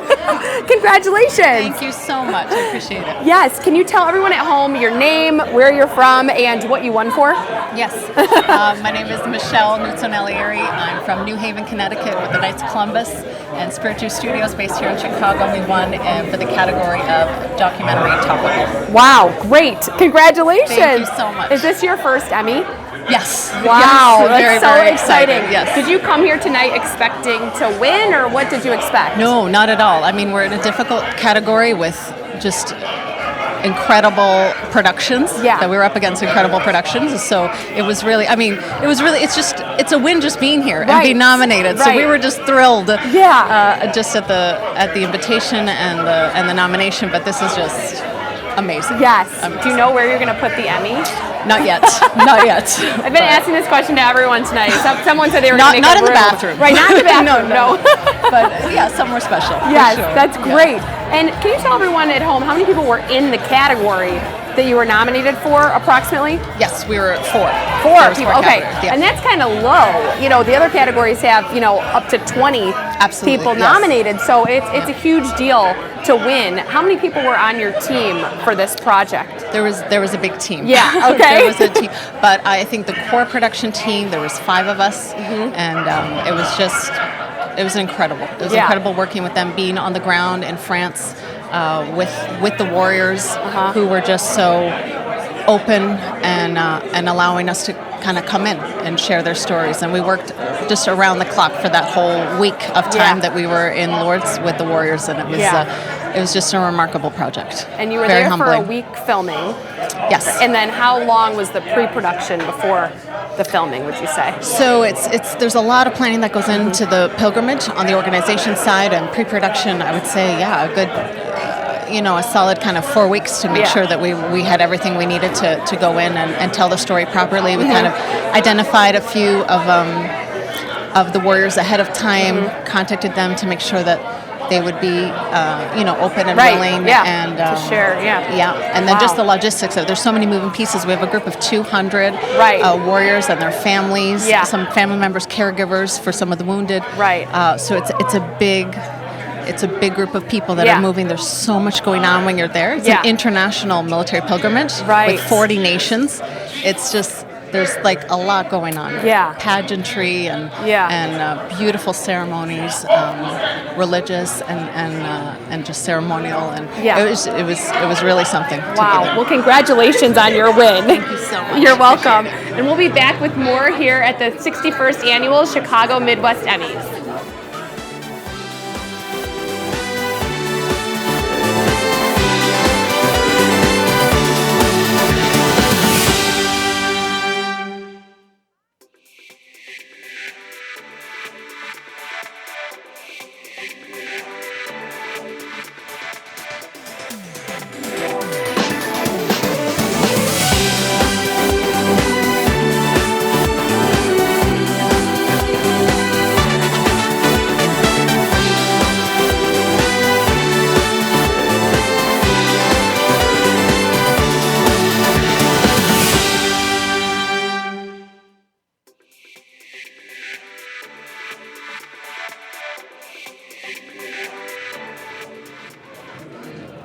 I'm here live with another winner. Congratulations. Thanks, Stephanie. I appreciate that. You're welcome. And we got to go quick because you're up for another one, Yes, right? yeah. Okay, so can you tell everyone what you won for and what station you're from? WTVP is the station that we're from, and this was for a Golden Cross de Bear, a documentary on the 33rd Division during World War I. Wow. And this was, I believe, program host or correspondent for non-news. Okay. Yeah. Great. And is this the category that you won in last year? No, okay. no, and I apologize. I can't remember That's exactly okay. what. There's so many. Yes, yeah, but yeah, this is the first time I've personally won an Emmy, and Yes. Kane Fairball, who is our director and is the one who put this program together, just has done a wonderful job, and I'm sure it was because of his great editing that I got this today. So I appreciate that. Oh, well, that's great. Yeah. It's always good to recognize everyone on your team, you know. Yeah. Well, I wish you the best of luck in the next category. Thank you, Stephanie. You're I appreciate welcome, it. and we might be back with more from him. Let's hope. And Kane. Yeah. All right, stay tuned for more live at the 61st Annual Chicago Midwest Emmys.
Welcome back to the 61st Annual Chicago Midwest Emmys. I'm here with my friend Jeff Conway. I'm here with my friend Stephanie. What a cool night so far. Oh my gosh, it's very cool. We got the Globetrotters going. That's my favorite part. Am I allowed to pick favorites? You're allowed, but mine is Hump Day Hero from Chicago PD. I know, I wasn't sure if I was allowed to say that, but it was kind of fun to say. We checked with control. Yes, Can we say Hump Day? yeah. We can. And then we've said it several times now, including one more time, Hump Day. But I mean, these Globetrotters, are we going to get to talk to them or what? I hope They're so busy up or on they can stage. show us how to do a couple moves. Yes, I want to learn how to spin it on my finger. Yes. That's what I don't know if like. it's going to be able to do it in like 10 minutes. I think I'm I need more time. I'm a quick learner, Jeff. Oh, well then you will be able to. I will not.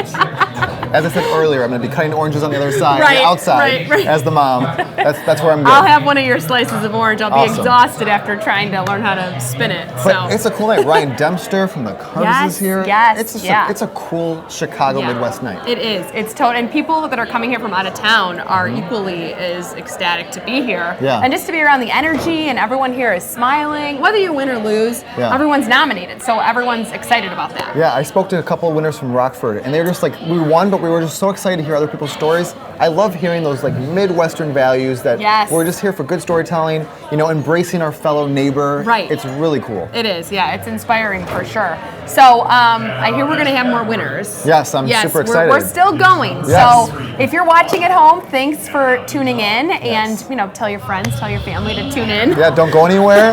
Like it, comment, whatever you guys can do. Share it. Yes, Yeah. please. Yeah. Yeah, tell your grandma. Come on, Gran, we want to talk to you too. My grandma's actually on Facebook, so she might be watching this right now. If you are, hi, Grandma. Oh, I wish my grandma, she's 93 and not very tech savvy, so I wish she knew how to do this. We but set her she up with an can't. iPad, and all she knows how to do is go on Facebook. So Hey, essentials. essentials, right? She's got this. Yes. But we're so happy to be streaming live here backstage at the 61st Annual Chicago Midwest Emmys. So stay tuned. We're going to have more. Yep, more winners. Stay there.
Hi, I'm Professor Lee Hood from the School of Communication at Loyola University, and I was one of the lucky winners of the trip to Branson last year.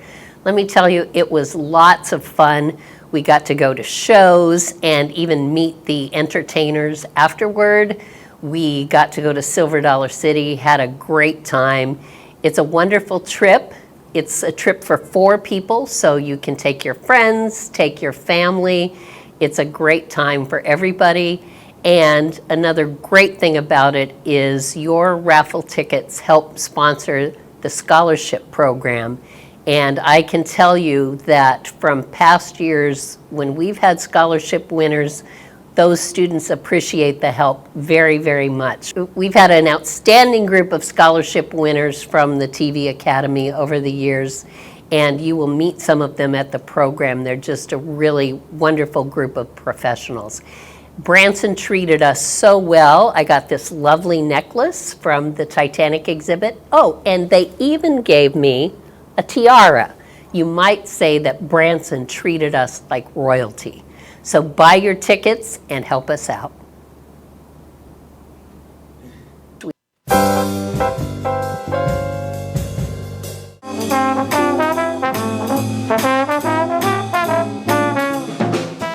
For entertainment, we're the only thing going on, but there's all sorts of notables from the Chicago television world here.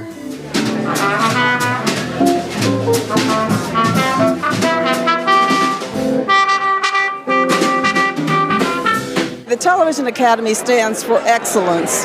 And what we do every year is we get together and we honor people who have shown excellence in producing news and programming. It's a big night. These are the people whose names are at the back of the show, you know. Some of them are on camera, but a lot of the people who get awards here are the names, the producers, the editors, the directors, whose names you see at the end of the show, but you don't know who they are. It's a great night for us, and it's a great night for students who come and see the people who have made it already get the bigger Emmys, and they are on their way. And they're being recognized through scholarships and also through Crystal Pillar Awards, which is the college award that's given by the Academy. I love a live environment. There's an adrenaline rush when you have a show. You know you've got one chance to make it right, and you know what you're doing is going into someone else's living room. It is terrific to see people who excel at their craft being honored for that. But in addition to that, I'm also excited about the college scholarships and the awards going out to those folks, because that proves to me that the future of television is bright when you have sharp people like that in college. Had the opportunity to spend 3 months working as a reporter at a real television station in Lansing, Michigan, WLNS, the CBS affiliate there. Give them a quick shout out. And that wouldn't have been possible without attending Northwestern University, and financial support to go to a school like that means a lot to me. So I'm extremely grateful, and hopefully I'll just keep building on all the work I've been doing and keep telling great stories. I didn't have any sort of television program in high school, so I really more so got into television just because I love television. I've always loved it. I watch about 50 shows right now. You know, it's my life. So with a quick Google search for television schools, I found Columbia College, and for the last 4 years I've been producing projects, mainly talk shows, reality shows, and I love it and I see myself doing it forever. What is it about working in this industry that you find the most fulfilling or enjoyable? The thing I enjoy the most are definitely the students that I get to work with. They keep me on my toes, and getting to see them actually practice their craft at events like this is incredibly exciting. So I get really excited when the student awards are given out and the student scholarships, and just seeing how many Columbia students in particular are here setting up the stage, running the actual physical show, volunteering is really incredibly rewarding. I knew from the time I was about 15 years old that I wanted to be a journalist. So went to college for that, and had a wonderful, exciting career in TV news, and then decided to sort of stay in the industry but to teach it. We actually have some students who are nominated for awards, so I'm excited to see that, as well as to talk to the people who come, and they're all dressed up, and it's just a really exciting, wonderful time. I've always liked writing, and I've always liked, the TV aspect. and it's just the perfect mix of the two, and I always saw myself doing something like this. So how do you prepare for this evening? I'm not prepared. Okay. Completely unprepared. I need some jokes. I grew up on the south side of Chicago, and everybody there was like kind of, funny, always smarting off, and I just thought everybody was like that, So what are you the most excited about for tonight? I am excited about the monologue, get through that, and then excited about partying afterwards with all the big winners. Not the losers. I'm not talking to anybody that loses. Every year has different hurdles. We're in a new location this year at the Marriott. We like to mix it up. It's always fun to do it on a Saturday night, and it's always nice to see people.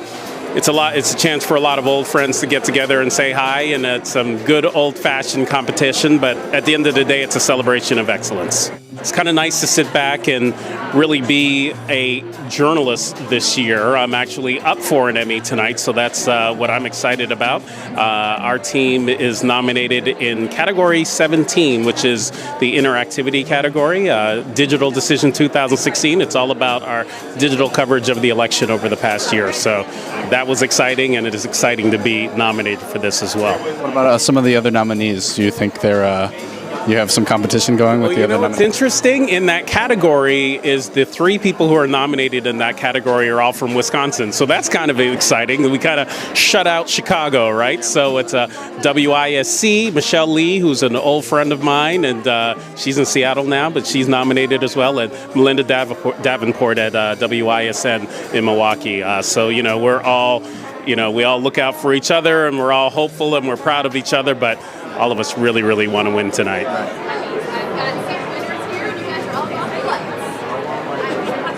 And we're back at the Backstage post show. I'm here with Elliot Bambra. And what award have you just won, sir? I believe it's called an Emmy.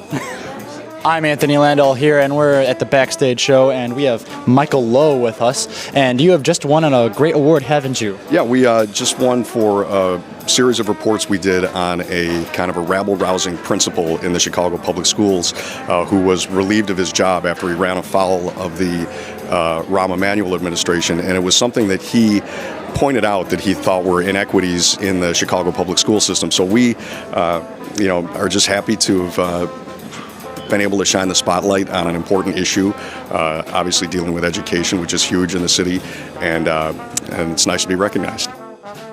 We called it also crackdown or shakedown with a question mark because there's a lot of businesses that get sued.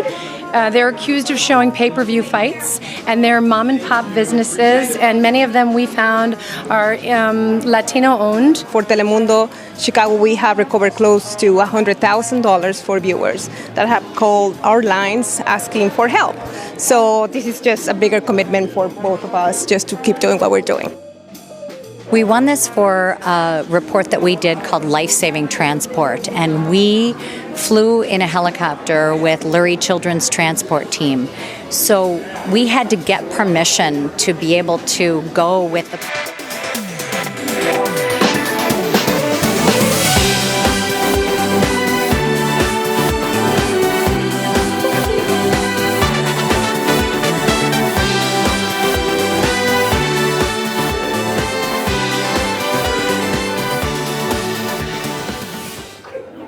Welcome back to the Backstage show. I'm with Robert of Fighting Irish Media. How are you? Doing well. Well, you're doing really well. You just won an Emmy. Yeah, I mean, we work with such a talented group of people who really strive for excellence, and it's just so cool to be here in support of them and the stories that they get to tell, and just that, that bar that we set so high.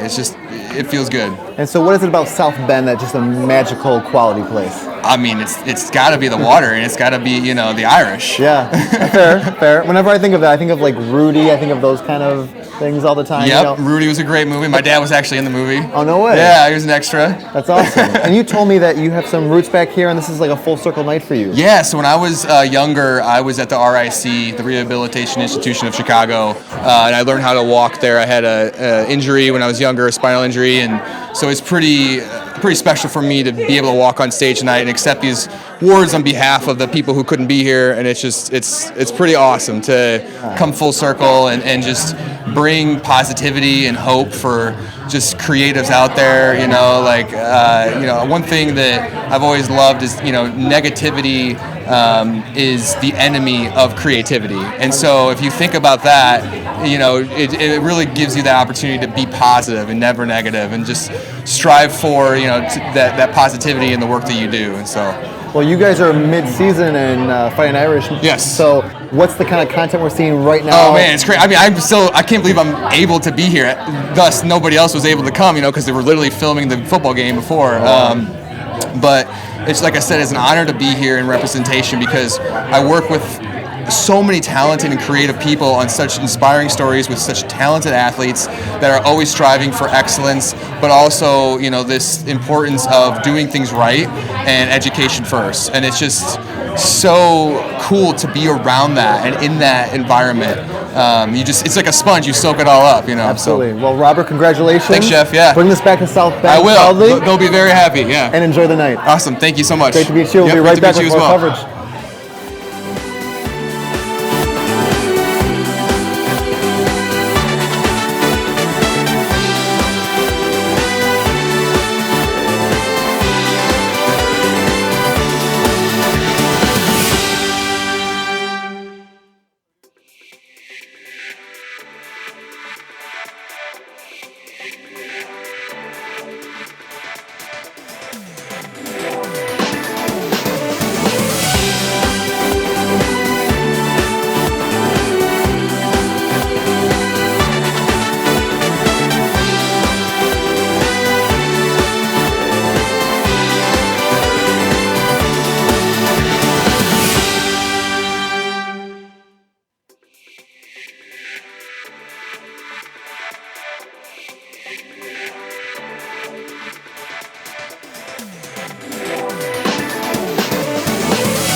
Back live at the 61st Annual Chicago Midwest Emmys. I cannot contain my excitement. I've been wanting to talk to you guys all night.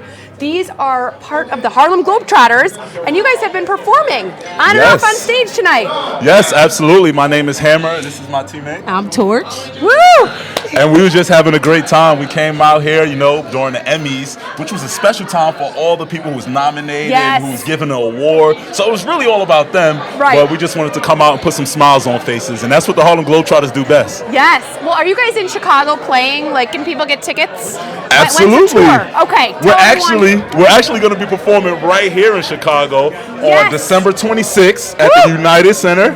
Love it. Yep, and December 27th at the American Airlines Arena. Okay, now you do a lot of tricks, I'm calling them, but they're not like tricks, like magic tricks. They're like you need talent to do these tricks. So before you became a Harlem Globetrotter, like what were your best tricks? Like was it dribbling between the legs or was it half-court shots? Like what were your best? Yeah, so before I became a Globetrotter, I was always known for my dribbling ability. You know, when I joined the team, I didn't know how to do any tricks. Like, I would rely on the veterans to take time out to teach me tricks. Like, I feel like Hammer is one of the best ball handlers as far as, like, magic circles. So, when I came in, I didn't even know how to spin the ball on my finger. But with the help of the veterans, now I feel like I'm pretty, like, advanced. I'm holding my own. But I'm still learning, trying to get better every day. Yeah. Okay, so you're going to help me with the spinning on my finger, right? We were doing this a little bit off camera, and it was, like, I was too tense, right? Yeah, you got to loosen up, relax. Yeah. You know, you have the first to time smile. I've heard that. No, I'm just kidding. Okay. The trick to it is just keeping your finger nice and straight and relax, right? Okay. I'm going to give it a good spin. Let me give it a Here we go. Okay, just hold it steady. And there Very it is. close to my face. There it is. Look at that. Woo! Whoa. I got you. Don't worry, we're trained Trained professionals. professionals. Okay, now can you show that other one where you're bouncing it like on your? Yeah, here I can scoot over a little bit. Okay. Yeah. And I was telling you to make it keep going, you kind of like form in a circle. Right. But you gotta use your shoulders. Yeah. You know. Yeah. Relax. It's like kind of a dance move. Now you've got double the distance because your arms are double as long. Does that make it harder for him or? Oh no! I mean, I love doing tricks too. You know, I perfected most of those tricks. But what I'm actually known for is like one of my world record shots. I actually hold the Guinness World Record for the longest underhand shot at 85 feet, 4.25 inches. 4.2. Oh, 85 feet and 4.25 inches. Yes. So that's like almost a football field. Oh no! That's yards. Oh, yards! Oh my gosh! I'm messing up my sports. Still pretty far. Okay. That's still pretty so far. so how long past Almost half full court. Almost Yeah. full court. Yeah, Yes. almost full Okay. court. Wow. Now was that with the backboard or? All net, baby. All net, baby. That's why they call me Hammer, all net. because I nail every shot. I love that. I had a basketball coach that used to tell me the backboard is your best friend, but it's so much more gratifying when you just swoosh it. Absolutely. You know? Yeah. All right, great. Well, anything else you want to share with us about basketball and? Basketball's been great. The Harlem Yeah. Globetrotters, we've been around for about 94 years. Wow. And, you know, if you haven't been to a Harlem Globetrotter game, we advise everybody to come out, check us out. Yes. You know, we're going to be here in Chicago. We only come around at least once a year. Yeah. And it's a family event. We entertain from 7 to 70. Yeah. You know, so come on, bring your sisters, your cousins, your grandma. Come out and enjoy the Harlem Globetrotters during the holiday season. Woo! All right, now one tip for people watching at home if they want to get better at basketball. Is there a trick? Is there a skill? Is there a exercise people should do? Absolutely, it's just work hard, you know, and it Yes. worked out, you know, for me and even for Torch. You know, Yeah. growing up, I just fell in love with the game of basketball. Yeah. You just gotta dive in it and use the support of your family and your friends to help you achieve your goals. Don't think you can do it by yourself. Right. You know, get a good support group and work hard every day. And Yeah. I'm telling you, the sky's the limit. Yeah, that's amazing. Great. Okay, do I have time for one more question? I would like a demonstration, if you could, on While the sitting. shot. Yes, on shot and follow through. Oh, Because yeah. some people go like that. Yes. But Definitely you don't want need to have the ball here. Okay. So me typically, and I have a low release, but it's worked Okay, for me. okay. I always keep my right hand. I'm right-handed. Yep. Center of the basketball. Okay. And this is like my guide hand. So always follow through. Okay.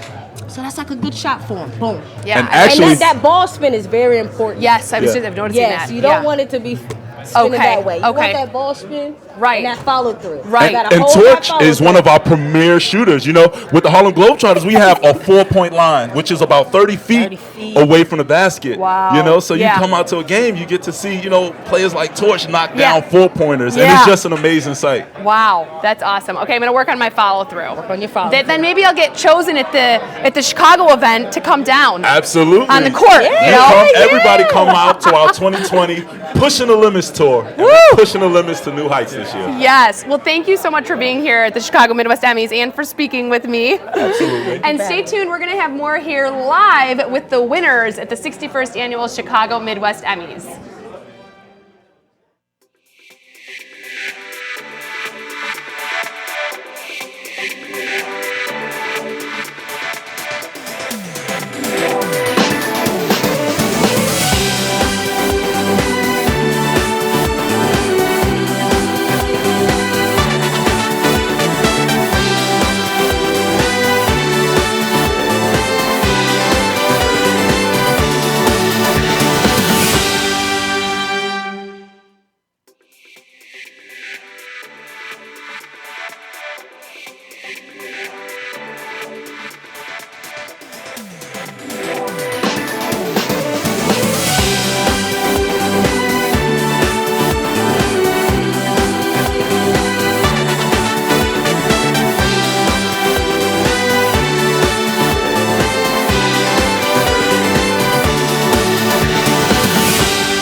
back to the Backstage show here live at the 61st Annual Chicago Midwest Emmys.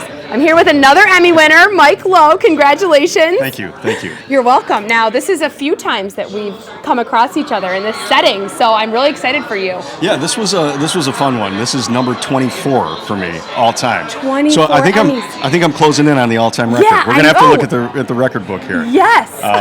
But this one was fun because it was general assignment reporter, and that's Okay. like my title. Right. So it's like, hey, you won an award for doing what you're supposed to be doing for you your know? job. Yeah. So What was this? What was the piece on? it was a compilation Oh, okay. of work from the year, and I Yeah. don't think I could tell you everything that was in it, but That's it's like okay. a sample from composite, live right? shots from different reports that I've done, and general assignment reporter is just what it sounds like. Yeah. You get sent anywhere, Right. general news, whether it's a fire, a shooting, the mayor's office, the Uh-huh. governor's office, whatever's happening that Right. day, we can be sent out to go talk to people. Yeah, and you talked to me on one of those assignments. It's actually funny. That's people who are watching don't know this, but I met you because whenever you're doing a story and you got to get what's called like a man on the street interview or Yeah. a woman on the street interview, you're always looking for a friendly face, Yeah. somebody who might be willing to do an interview with you about whatever the topic is that day. So Right. I just saw you walking. I didn't know who you were. Right. And you had a hat I on. had It was my a cold hood on. day. Yeah. And, I just came back I was from like- the gym. I was sweating. So I think it was, if I'm not mistaken, it was a weather story. Mhm. It was like a really, really cold day, like a record-breaking Yeah. cold day. Maybe not the polar vortex, but something like that. Right. And we were just looking for cold people right on Michigan Avenue. And Yes. and so you have now been interviewed by an Emmy award-winning reporter. I'm so excited that I have been. That's what makes this even cooler because now I'm interviewing you. You were interviewing me, so role reversal. It works in a circle. Yes, So. yes. So this one, do you have an Emmy room for the Emmys that you have, or where are they housed? They're in my mom's basement.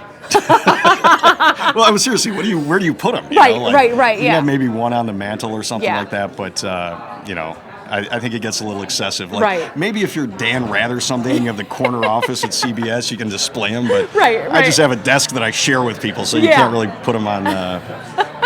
Put them up at work. So. Okay, so you're on the Emmy board, or what's The your Board of Governors. Board of Governors. I served okay. on the Board of Governors for 3 years, and actually I'm coming up to the end of my term. Okay. But during that time, I was on the Education Committee, and so we helped pick the scholarship winners, Right. which I think, like, a lot of people think, okay, this is an organization that hands out the Emmys. Right. They do so much more, and Yeah. really a lot of people who are on the board think of it as a vehicle to talk about how you can do quality television as a Yeah. learning tool and get new students involved. And that's what Right. the National Academy of Television Arts at its core is doing. Right, and so you were also one of those I award was. winners. So back in that would have been 2001 or 2002, almost 20 years ago. Right. There was a great anchor in Chicago named John Drury. Okay. And he endowed a scholarship. He's no longer with us, but he worked for WGN years ago and came to work at Channel 7 in the end of his career. Absolute legend in Chicago news, and he endowed a scholarship, and I was lucky enough Yeah. to apply, and somehow they chose me. I joke Right. that they're responsible for me. Yeah. You can blame the They've Academy created a for me. monster. Yeah, exactly. Yeah. So, That's great. Well, congratulations. Very well deserved. I know how hard you work. thank you. Thank you. Yes. It's always good to see you. Hopefully You we'll too. be back here one more time. I tonight. know. We'll Yes. see. Yes. Oh, are you up for more? One or two, I Oh, think. great. Okay, Yeah. good. All right, I'll let you get back to the show. All right. Well, I was going to have a beer because You now deserve the one. nerves are calm. Yes, that's So. right. Yes. All right, well, we'll Steph, be back with high more. five. Yes, thank you Step it so up with much. Steph. Yes, you got it. That's right. Step it up and stay tuned because we'll be back with more here live at the Chicago Midwest Emmys.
welcome back to the 61st Annual Chicago Midwest Emmys. I'm here with 2 more winners. Congratulations, guys. Thank you very much. Appreciate it. You're welcome. So can you tell everyone your name and what you won for? Sure. Yeah, I'm Josh, and this is Javi. We work for Grotto Network at the University of Notre Dame. Yep, as we told you. I know. Yeah. I'm keeping my mouth shut Yeah. because, you know, the football spoke its piece, so I don't need to. Well, we just won it was the human interest category. Yes. Which Javi and I, before the Emmys, like months ago, we were like, that's one of the hardest categories, we thought. Like, yeah. It's a really challenging Yeah. category. I believe There's heavy competition, too. Absolutely. Yeah. Extremely tough competition, including from at the University of Yeah, Notre Dame. yeah. So the story, though, we're so proud of, and Josh, as the producer on it, just did such an amazing job. So couldn't be more proud tonight. What was it about? Okay, so Charles Jenkins, bike man, he lives in South Bend, and he would never say anything about himself, but he's been giving people and kids bikes and fixing their bikes up in the community for years and years and years. His nickname is Bike Man, and he's just like the kindest, gentlest soul. He's got a garage full of bike parts. If you're a kid with a flat tire, you go see Bike Man. He will set you up for free. He's incredible. He's like the good Samaritan of bikes. Absolutely. Wow, Absolutely. that's incredible. So how long from start to finish did this piece take for you guys to You know what? produce It and was edit? shot in one evening. Oh, okay. It was shot in 4 hours. Yeah. So I think that's going to make a lot of people sick hearing that. But I actually didn't know that. I thought it took longer myself. Post-production took weeks and weeks Right, to right. get it right. Yeah, wow, that's awesome. So how many Emmys is this for you guys? This will be our first of the evening, but it will be our 3rd at Grotto Network, and this is our 2nd year in existence. So we're really Isn't proud of that. So cool? Yeah, because last year it was 2, right? Yep, Yes, last I year had we you won guys. I interviewed you guys last year. Yeah. Very good to be back. Very good to be back to be with you. so. Yes, so you're 3-peat. This is Yeah. like your 3-peat year. Yeah. Maybe 4-peats later. I don't know. That's not a word, Maybe 4 or 5. We're up for 4. So we'll see. You're We'll up for see. We'll 4 see. tonight? Fingers crossed. Was this we your are. first tonight? This is our first. of the Okay, night. so let me ask you this for everyone watching at home. Yeah. Now, you have one category out of the Yeah. way. You won, which is great. Congratulations. So now do you go back in there? Are you nervous? Are you excited? Like, does the mood change? I couldn't have been. I can't be more nervous than I was on stage a second Okay, ago. okay. So I think I'll be less. It's just a guess. Right. Yeah. We're gonna have a couple drinks. We're gonna be good. Okay, so. good. Yes, time to celebrate. Absolutely. Well, congratulations, Thank guys. you very much. Very much. All right, stay tuned. We'll have more Backstage here live at the 61st Annual Chicago Midwest Emmys.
We are live backstage at the 61st Annual Chicago Midwest Emmys with Stephanie. Woo! And Jeff. Thank you. Are you having a fun time? I'm having a great time. I Yeah. love this night. I look so forward to this every year. Yeah. These winners are so excited, and a lot of them are up for multiples, Jeff. Which means I think they're really talented. Yes, and some already have Emmys. So Right. I'm asking them, like, how are they using it? Elliot from Chicago's Best was like, I'm gonna start using one as like a paper, toilet paper roll. Oh, right. I was like, I mean, you make it functional. I actually, because otherwise it's just collecting dust. Right, exactly. Give it purpose. Yes, Give it purpose. yes, and to have it, let it see the light of day every day in your life. Make it a doorstop. Yes, that's Always a good keep it idea. open, That's right? We should. You know what we should do next year, Jeff? What's Is we that? come up with a list of ways you can utilize your Emmy. Yes, because otherwise it's just on a mantle collecting dust. Right, and most of these people, I ask them what they're going to do with it, and they're not sure. Yeah. So that's something we should think about too, since we didn't win a couple years ago. But I feel like, next year we're gonna both submit and we're gonna see what happens. Yes, we're going to see what happens, and so we should come up with a list not only for ourselves but also to share. Yes. Next year. I agree. Okay, we got our I think that'd assignments. be a great idea. Yes. Well, I'm excited for more winners. Yes, me too. Yeah, so stay tuned here live at the 61st Annual Chicago Midwest Emmys. We are backstage and we are hearing the winners being announced on stage live, so can't wait to talk to them. Stay right there.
We are live at the Emmys with Tamat and Rachel from WTMJ4. How are you guys? Pretty good. Thank you. And you guys have a beautiful lady in front of us. Congratulations. Thank you. It's exciting. So what is the category that you won for? I'll let you produce it. It's for Project Drive Sober, which was a comprehensive project that we did to essentially raise awareness about Wisconsin's drunk driving laws. They're not very strict, and we spoke to many, many families who've lost loved ones to drunk driving, and so this was a passion project for us all. So after this aired, did you see any change in the community? Yeah, we have lawmakers from both sides of the aisle, both Democrat, Republican, who said there are more laws on the books this year or this legislative session than there has been before. So we're hoping and pushing that these laws get passed. Okay. And since you're the producer, what is the steps that go into making a quality story like this? Yeah, well, I think a lot of it is this was part of a interactive project, so we had people calling us, emailing us, and just sharing their stories. So that was the first point. I mean, when you have a person who's pouring their heart out about losing a loved one to a senseless act that can be prevented, that was the first point. Then it was setting up the interviews, of course, talking to legislators, trying to figure out, this is heavy politics, so it's figuring out where the money is going, who's holding back these laws. So that was another aspect. But yeah, so that it's just a multi-pronged approach to toughening our state's laws. So on a lighter note, this is 2019, we're in a digital age. When you guys win up there, are you guys calling a cousin? Are you calling a wife, a husband? Are you guys going on right on like Twitter? Like, what do you guys think about doing first and foremost? I'll let Tamat do that. I haven't had a chance to do it yet. No? Still enjoying this moment right now. Do you have Twitter or Instagram? I have Instagram. Okay, so we gotta get you a cute little money shot, holding it up, right? I'll do that shortly. Well, congratulations to you guys. Congratulations to WTMJ4 in Milwaukee. And thank you for telling such a great story. Thank you. Nice to meet you both. Thank you. We'll be back with more soon. All right.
Jason and Teddy, how are you guys? We're good, thank you. Thanks for having us. Congratulations on your Emmy. Thank you. So is this your first Emmy? This is my third. Teddy's my first. Oh, well, congratulations to Thank you very much. Very Congratulations. excited. Now you have a bulk. You have a family. I know. I got one for every member of the family. I like it. Yeah. So what is the category you guys won for? We won for promo single spot non-news. Okay. Yeah, it's a mouthful. And what was the assignment that you guys did to win? Well, we did a short film called F Your Hair. And it's a film about Five Rabbit Brewery and their famous Chingatupelo beer, which was an anti-Trump beer that they brewed back in 2015. Oh, wow. Yeah. So now that you won, will you get this brew for life? I had hoped that would happen when we made the film, but It's yeah. all about you guys. Yeah, How no, about some free stuff? they have bigger priorities, but yeah, they've hooked us up. We're good. So, And what made you decide on this assignment? What was it about their story that made it feel like it needed to be told? I'm a big craft beer guy, and I had followed the story as it was happening back in 2016. And I used to produce a show called Chicago's Best on WGN, and I met them through that, and I badgered them until they let me do a film about them. And I thought they were really amazing people who had a great story, and it deserved to be told to a wider audience. Absolutely. And Teddy, what does it mean to have your first Emmy? It's exciting. I've got a couple nominations before, but this is the first, so it'll be good to get some hardware. Okay. And what's the next story that you guys want to tell? Anything in the works right now? Yeah, we've been working on a feature documentary for almost 3 years now about a guy named Jamal Cole and his organization called My Block, My Hood, My City, which is all over the news all the time for all the amazing things he does. So we followed a year in his life and some of the kids in his after-school program for a year, and so we're in post-production on that right now. Is there any websites or social media handles that we can go find your stuff at? Yeah, everything is One City Films. So One City just Films. like the great quote about Chicago being one city, it's One City Films. Nice. Well, gentlemen, keep working hard, but tonight enjoy this. Thanks for having us. Nice to meet you guys, and we'll be back with more.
Welcome back. I'm with AJ and Brett from Discovery Media Works. How are you guys? Congratulations on your Emmy. Thanks. So now what's the category that you guys won for? Commercial campaign. Okay, and what was the assignment content that you created? Sorry, say that again? What was the assignment, the content that you guys created for this win? Yeah, so the assignment was to highlight the local experience between both employees and patrons for a local grocery store. And so we were connected with a local butcher and a woman who had been shopping there for like 50 some years, and so we were able to tell the stories, both the commercial spots and online video campaign too. Where does an idea for the story kind of come about? Like, where do you guys even find these kind of stories? We wanted to tell a human story within the marketing. We didn't just want to make a commercial. We wanted to kind of get that really simple human element to kind of capture a wider audience. Okay. And so, did you see a change after this was given of people seeing the story? Was it like people impacted from the storytelling that you guys told? Yeah, for sure. People, especially the one with Mary Ann, she was in her 80s and she shopped at the store for so long that, she was well known in the store and people would come up and compliment her about her work in the spot. And it was quite a great experience for her to be a part of it. Too. That's awesome. So we live in a very digital age, guys, right now. It's 2019. What's the first thing after you win? Are you guys tweeting? You sign on Instagram? What do you do first and foremost? Call I thank your my grandma? team, first of all, for sure. Definitely. I don't actually have any social media, so I leave it to these guys to share the story. That's right. Okay. Do you guys have a website or a social media that we can see some of your work or the story? DiscoverMediaWorks.com. Okay, awesome. It's in there, yeah. Well, we haven't been in there for a while. How's the vibe in there? What's the energy like? What's it like in there? It's going really well. I think the vibe is exciting, it's entertaining, and the hosts are doing a great job, and the presenters are doing a great job, and it's a great experience. How about the Globetrotters? Like, can you guys spin a thing? Because I don't know how to spin on my finger. I was a hockey player. I don't know. So it's not your sport. Not my sport, no. I played soccer, so my hands I can't use them. Fair. Hey, well, congratulations on this win. It shows you guys are good at something right here. So congratulations, guys. Enjoy the night. We'll be back with more from the live Midwest Emmys.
Long before Silver Dollar City, there was a cave.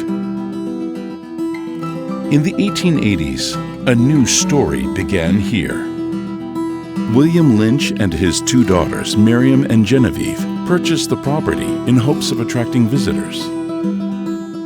The Lynch family soon met an artist and self-taught cave explorer who would go on to discover the hidden world of Marvel Cave. His name was Fred Prince. Fred Prince was a curious young man with an adventurous heart. His eloquent writing spoke to the beauty and majesty of his new Missouri home. It was a keen eye for science that guided Prince through the depths of this cave. He presented the Lynch family with his findings, including a map that would guide future explorers. But there was one missing piece of the puzzle: the Mystic River Passage. Where did it lead? That would remain unknown. A hidden gateway left undiscovered. An intriguing tale that would fascinate visitors for years. But as legend has it, there was one truly brave enough to solve the mystery. Her name was Pearl.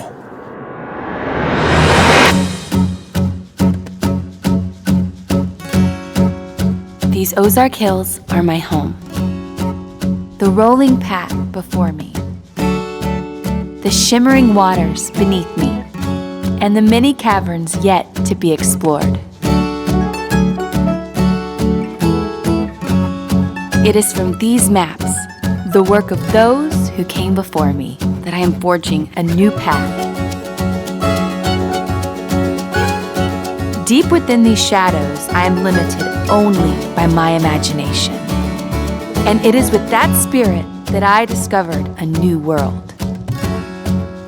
Beyond the Mystic River Passage is a place that will exceed your wildest dreams. A daring expedition that will reach to new heights. The greatest adventures lie ahead. Welcome to Mystic River Falls. Coming to Silver Dollar City in 2020, Mystic River Falls, the tallest drop on a raft ride in the Western Hemisphere. Get ready to embark on a family-friendly river rafting expedition. Explorers will ascend over 8 stories onto an elevated river channel before plummeting down a 4.5-story waterfall. It's the wettest splashdown in our 60-year history. The greatest adventures lie ahead. Mystic River Falls, the tallest drop on a raft ride in the Western Hemisphere, rushing your way. Summer 2020, only at Silver Dollar City.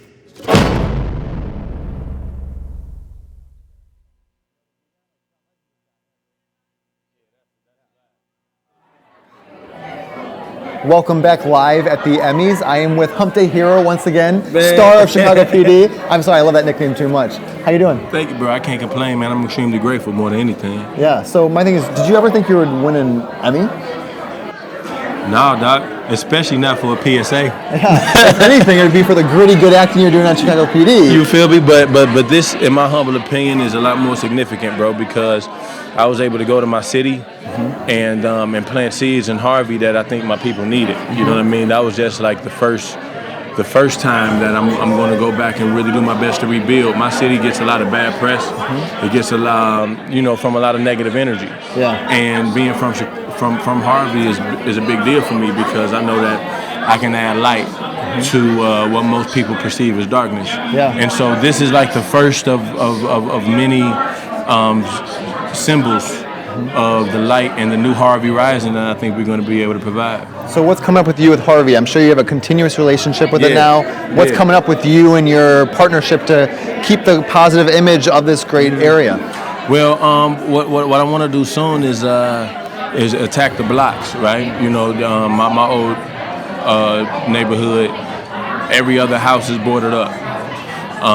And what I realize is that the joy of the little black boys or the little girls that walk outside is probably affected by the aesthetics of the city. So the first thing I want to attack is the aesthetics of the city. How do we create art around what feels like dilapidation? How do we create inspiration out of those boarded up homes that are supposed to be abandoned but add life to them? So that's one of the first things that I want to do. And then naturally I'm doing my best to keep on aligning myself with brands like Salvation Army that allow me to give back in a way that's, I think, the most impactful. You know what I'm saying? Yeah. Whether it be financially or physically or, you know what I'm saying? We plant good seeds. That's what it's all about. Absolutely. So lastly, going back, if you could go speak to the childhood self of yourself back in Harvey, to going back to today with everything you've done now, what would you like to say to that little version of yourself after all the success and great things you've done? I'll tell him to keep going. I'll let him know that he's on his way. You know, and I've learned on my journey there's two types of people in this world. You got people who are in the way. You got people who are on the way. I love that. And I would tell the younger version of myself to continue to invest his time and energy into the people who are on the way. Yeah. Because anybody else that's in the way is just a distraction. Yeah. I don't think you're on your way. I think you've arrived, sir. Man, that's love, bro. Congrats. Keep doing the great work you do. I appreciate that. And we'll be watching you on Wednesday nights, Chicago PD. Copy that. Yes, we're live. We're going to have more winners. Hopefully some more great actors coming up here, right here. Don't go anywhere.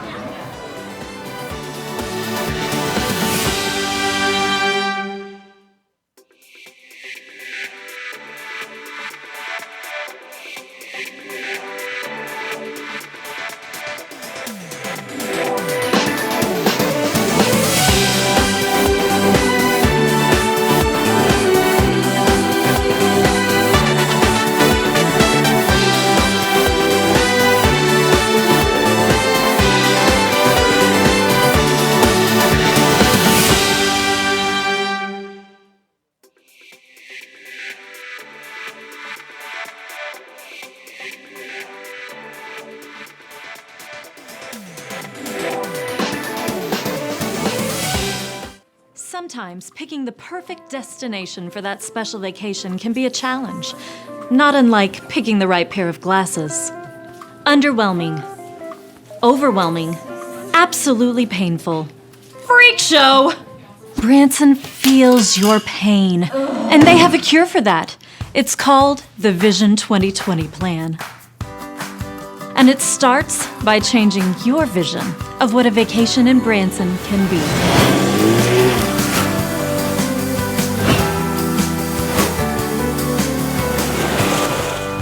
Studies have found that aquarium watching can help reduce feelings of stress and anxiety while increasing feelings of relaxation.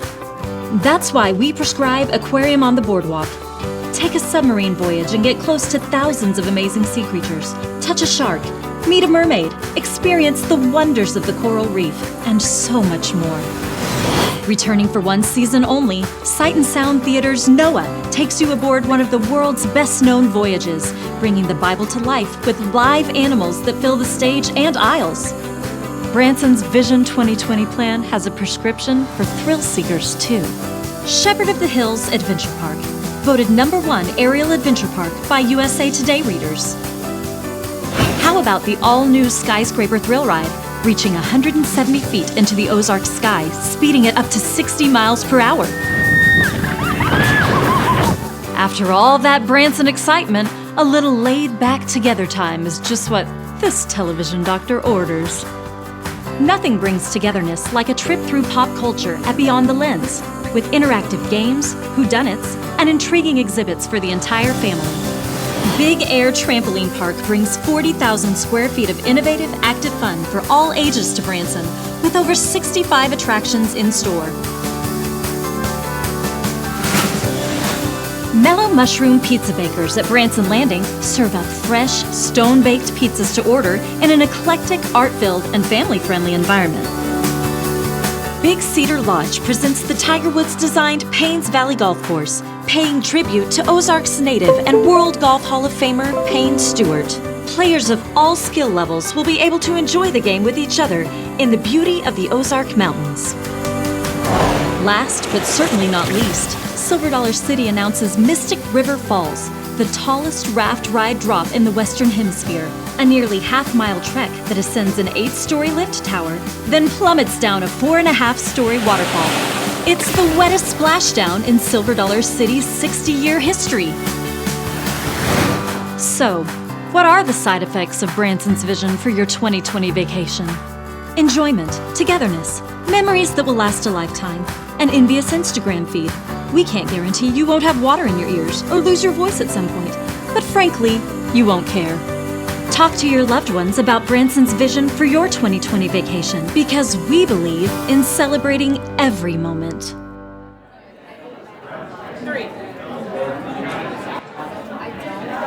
We are again live at the Chicago Midwest Emmys here in Chicago with Michelle and Dave of CBS 2 Chicago. How are you? Doing great. We're doing great. You're doing even greater. You guys have some wins. We're very honored. 2 Emmys tonight. That's exciting. I hear your category is hard news. One is hard news, and one is for best investigative series. Okay. Are these 2 different segments? Or are these the same? What Two is this? different, completely 2 different segments, series, back to back. We just happen to be behind stage when they awarded the second award out. Awesome. So we got them both at the same time. So this is a great night for CBS 2, you're saying? We had a really good night. CBS 2. That's good to hear. So what are the assignments that you guys covered? Well, so a little story here. Michelle Youngerman and I'm Dave Savini. Michelle Youngerman. We've been a producer-reporter team for 20 years, which you don't really hear about a lot in this business anymore, but we've been together as an investigative team for 20 years. And this Emmy was for a series we did on Sterigenics, which was a company that was contaminating and polluting the air in Willowbrook, Illinois. And all of these cancer cases developed because of there's a connection between the ethylene oxide gas and the cancers that they had. We exposed it. We exposed whistleblowers and confidential documents, along with EPA documents that showed that pretty much everybody turned a blind eye to this company. And it led to a new law, and it led to the company being shut down. Yeah. And then the other story was...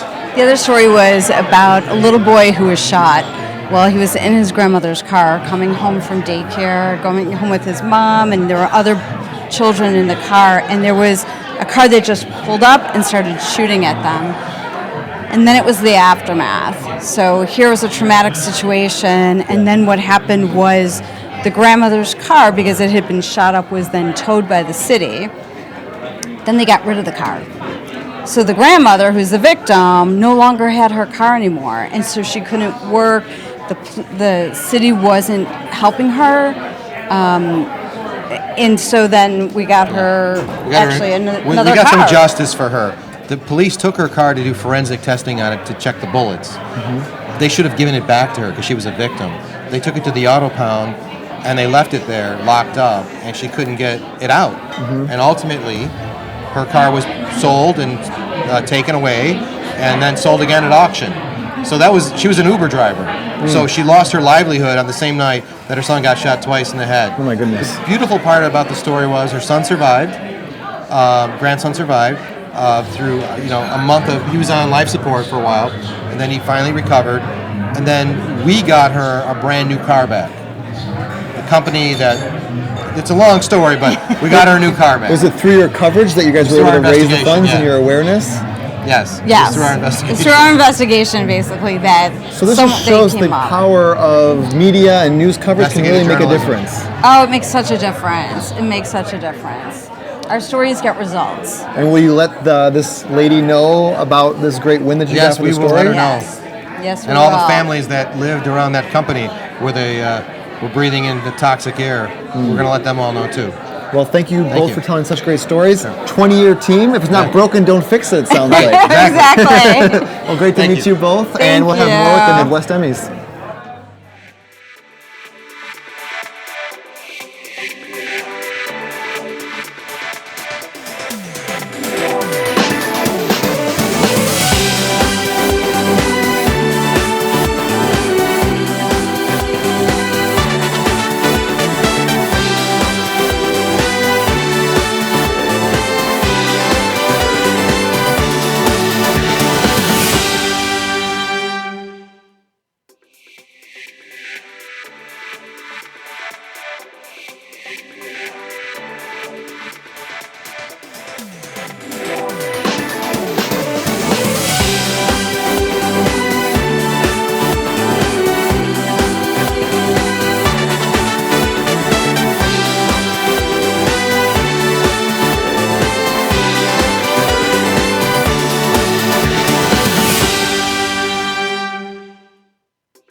We are back with Hilda Gutierrez from WMAQ and Telemundo.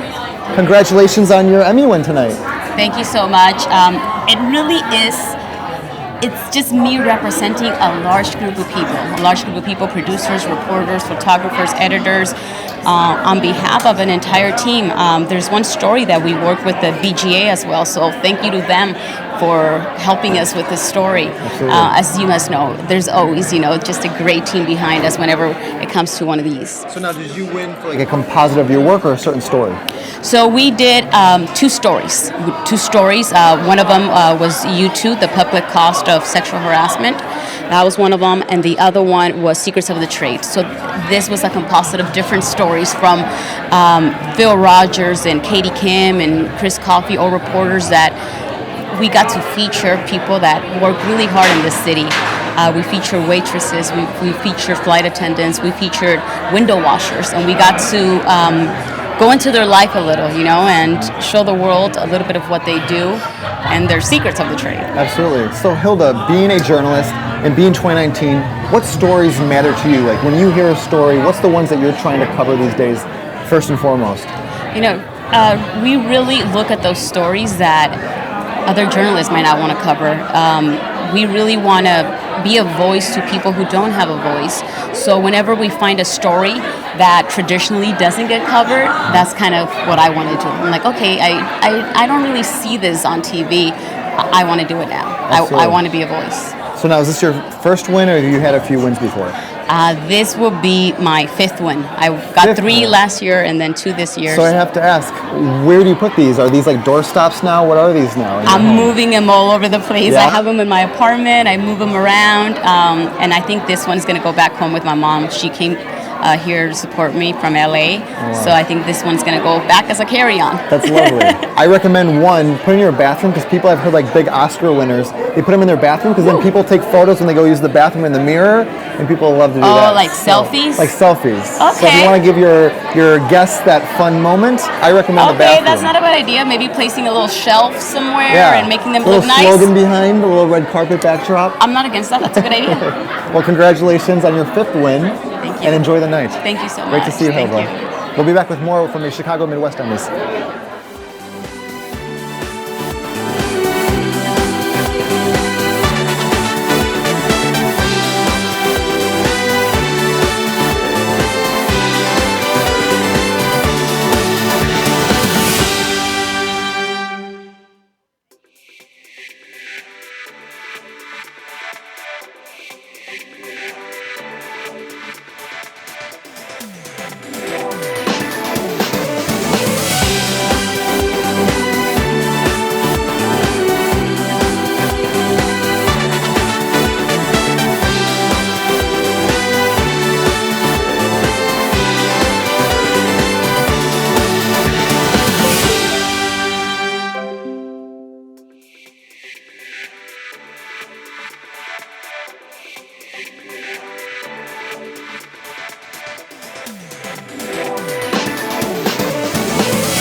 Back live at the Chicago Midwest Emmys with a few photographers. Yes. How are you, ladies? Great, we're good. Congratulations Thank on your win. So before we start, tell us your names and who you're with.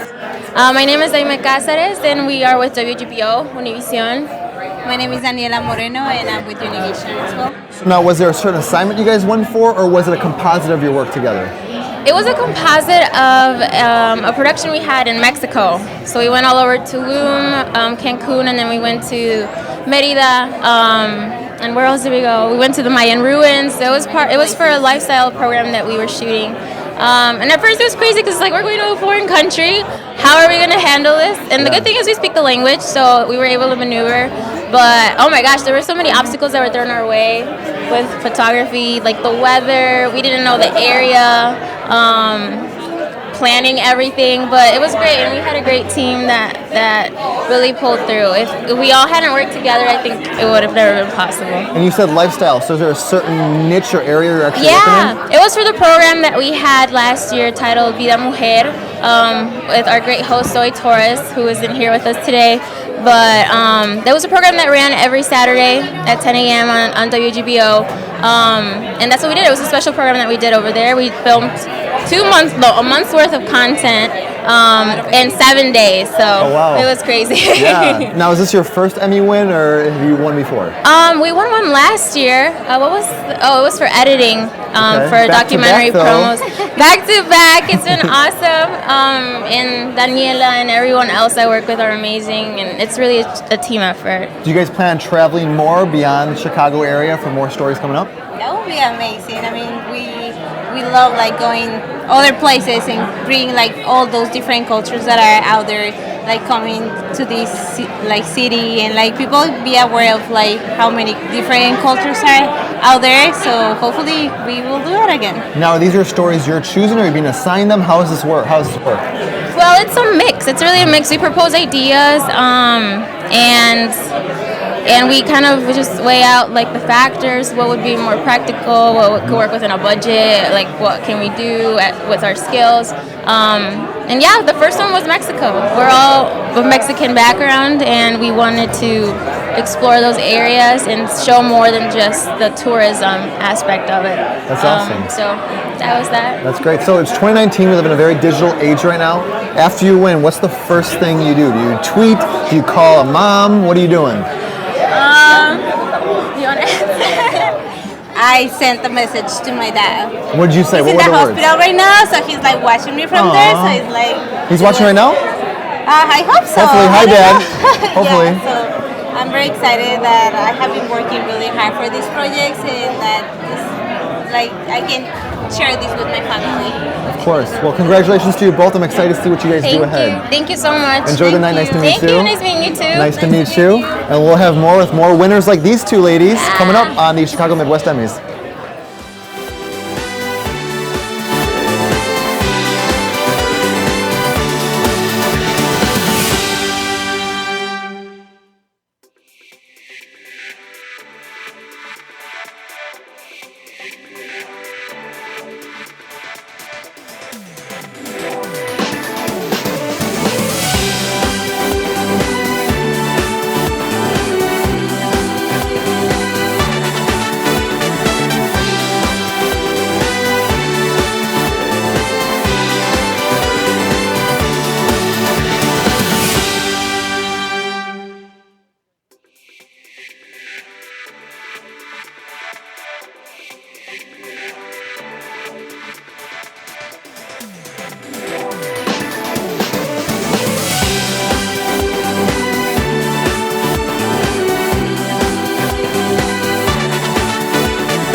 Welcome back. We're with some lighting aficionados here tonight. Yes, thank you. Congratulations on your Emmy win for lighting. Thank you. So what is it? Was it lighting on a studio set, or lighting on a certain segment? How do you win this? So we worked with the Sisters of Living Word on a script for about 3 months, and we found an amazing location through a philanthropist in Lake Forest, and we went there for a day. And we shot a lot of content in a day with non-professionals. Yes. These are the Sisters of the Living Word. That's not an acting troupe. Oh, wow. And they did a phenomenal job. But again, Nicholas, our director, worked with them for several months to get it prepped. Yeah. And then we also filmed at their location in Arlington Heights for the B-roll. Okay. And it was just a really collaborative, fun, meaningful project for all of us. And obviously very well lit. I mean, I guess that's why I won, so I'll take it. I think it was well lit for us. I mean, it was exciting doing that. Yes. So it was well lit. Yeah, absolutely. And I think that, I'm pretty sure none of the sisters had ever been on camera quite like that. Well, were they camera shy, or were they okay? Well, I think think we were okay. They really prepped us well. You know, we were okay doing it. It was a lot of work. It took the whole day to get that done, but I guess at the end of the day, it was worth it. And how did it feel to have this kind of coverage around your life? Well, it's kind of a new phase of life because this doing the film has made us a little bit public more. We spoke at WBMC some months ago, and then here now, this is my first time coming to an Emmy Award show. Are you enjoying yourself? Yes, I am. It's been a lot of fun this evening, yes. Good. Yes. Absolutely. Well, I have to ask, since you guys won for lighting, how are we doing? Is lighting okay? Wonderful. Let me see. I'd probably take a little harder backlight, maybe a little bounce back, but otherwise we're good. I'd go for a it. good B+? Absolutely. I would give it like an A-. Hey, I'll take it. Yeah, it's all about context, baby. Well, congrats to you guys. Congrats. Thank you. And we will have more at the Chicago Midwest Emmys. Thank you. Thank you.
And we're back at the Chicago Midwest Emmys with Kelly, our new winner, first-time nominee, first-time winner. Congratulations. Thank you very much. Very exciting Yes, tonight. absolutely. Thrilled to be here. Yeah. And what's the category that you won for? We won for magazine show. Okay, Yep. and so what's the show? Our show is called Wisconsin Life, and we basically tell stories of people around the state while we explore exciting places. And we're in Chicago, Illinois right now. Yes. What makes, I'm biased, I'm from Chicago, but I love Wisconsin. Yes. So what is it about Wisconsin life that is so intriguing? I think what's intriguing is that there are always stories to discover, and people are really they're really passionate about things, really excited about it, and it's like every time you uncover a rock, there's more to be seen. In Wisconsin, really, there's a lot to do inside and out.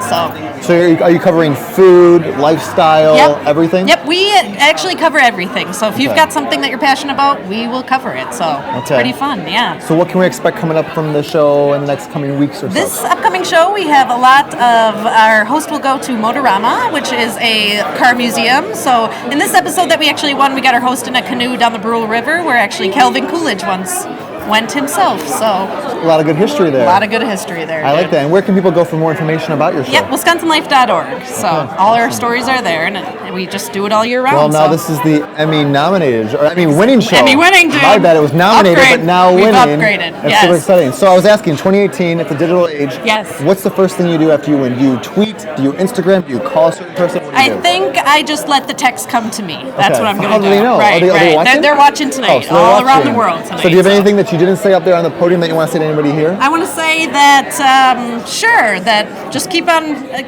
keeping on, guys. That's all I got to say. And keep enjoying Wisconsin. That's right. There's a lot to see. Well, so. congrats, Kelly. Thank you. Nice Thank you to very meet much. you. Lovely. Congrats on the win. Whoa, we're gonna live it up tonight. So. I like it. All and right. we got more winners coming up here at the Chicago Midwest Emmys.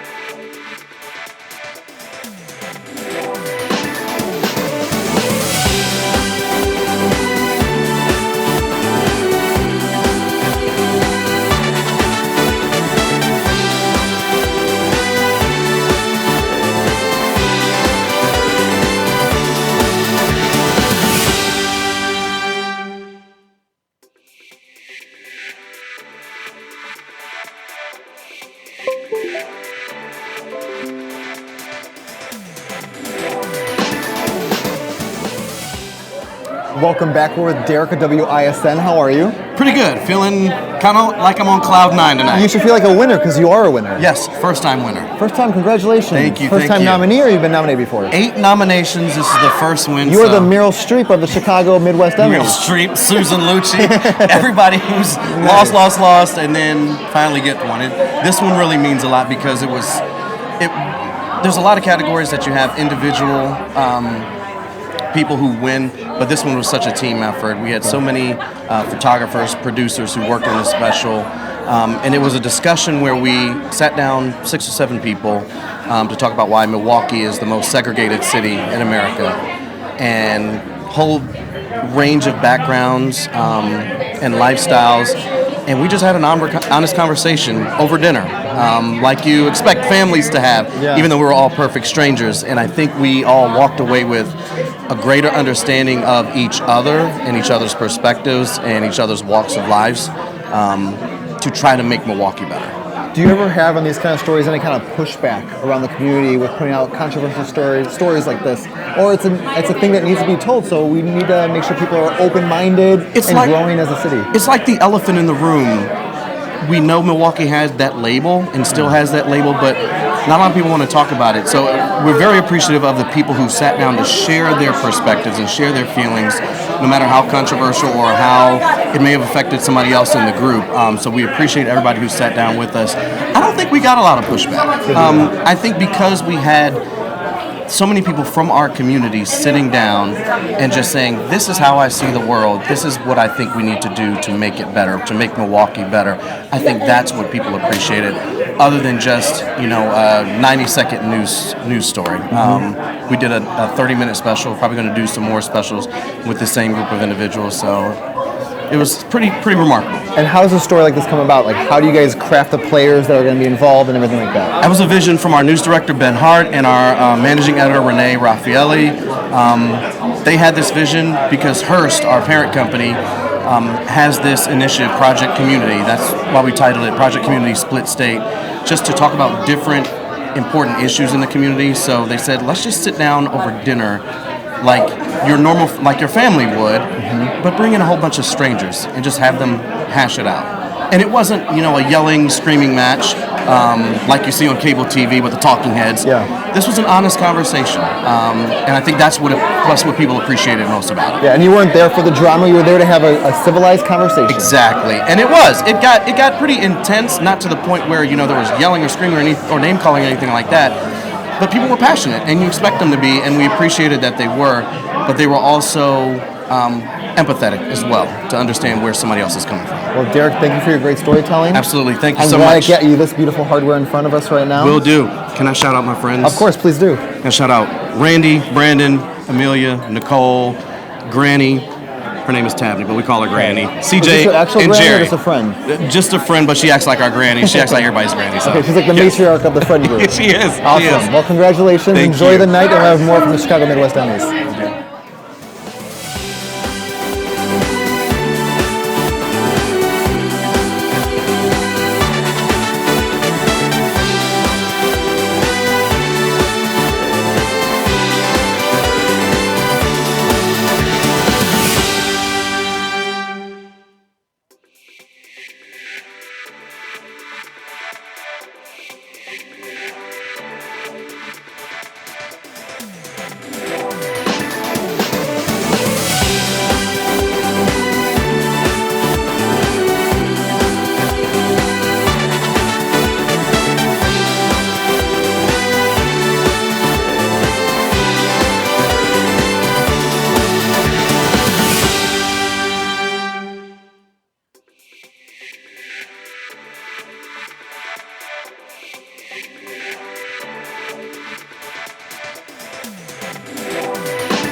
welcome back. Chicago's Best just proved that they are Chicago's best because they have a new Emmy right here. We do. Congratulations. Another new one. Another new many. one. Great. How many wins have you had in this category? I think 2 in like the history of humankind. In the history of the show, there But were this 2 is in like- this category. This is like Emmy 20,000 for the show. That's what we're gonna go with It's not- tonight. yes. So was there a certain episode, or is this a composite? How did you guys? This was our brew pubs episode. Okay. Yeah, so breweries. People like beer apparently. Who That's would have well. thought? That's awesome. Yeah, we're very excited. I mean, like, as a group, like, this group works incredibly hard. This is the entire team that puts together Chicago's Best. So Cameron shoots the show and edits it. Emma's one of the producers, but she also produces something else. Tansy's the lead producer. This guy's just my dad. His dad is here. Idea. We brought his And dad Tim in from is England. Tansy's And husband. Tansy's husband's here. And those guys do nothing in the show. I just realized these aren't all the people on the show. We've added This 2 is- more. this is more who do people. nothing. They're not on the show. No. This really is You don't get Elliot's one. dad right here. Yeah, no, Oh my this is goodness. Ron I thought it was just like a Barrow. producer or something. He looks like an exec welcome. producer, doesn't Look he? at you. Are you so proud your son won twice tonight? Not really. No. Oh, okay. Yes. Okay. Of course I'm proud of him. He's wonderful. And the accent. I'm glad the accent. And I know the accent's real because you have it too. It is real. Yeah. Well, unless they're both faking, That's which true. we're not going to That's tell you true. guys. So. Well, this is a big night for Chicago's Best. You won. You were nominated also for program host. What does it feel to be part of a night like this for Chicago's Best? Oh, fantastic.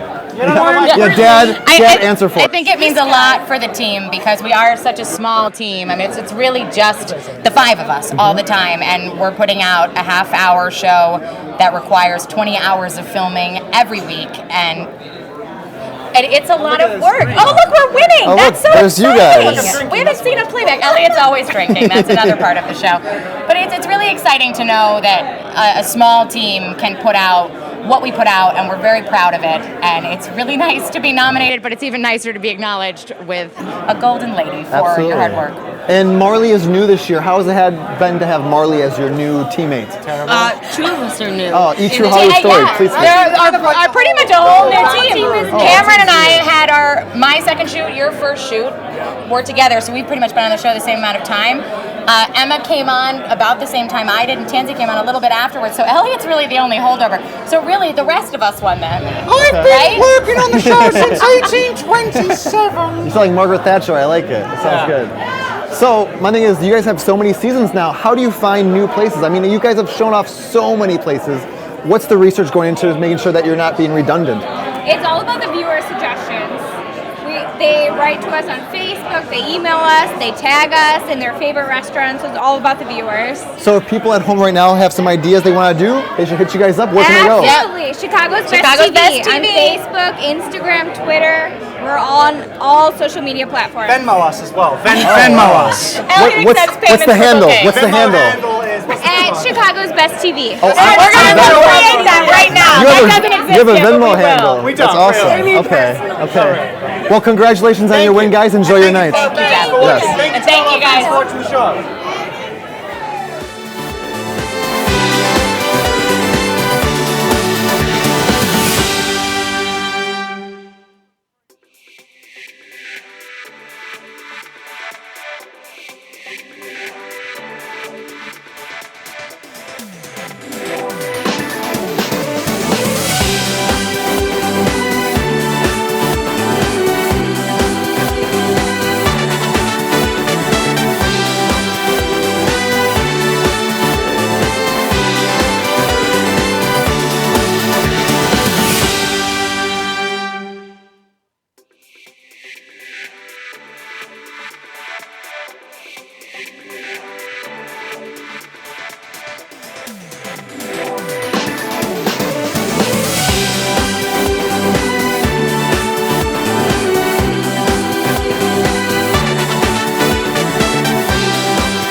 Not going. I think we are going.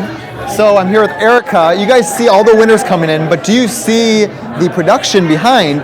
You don't.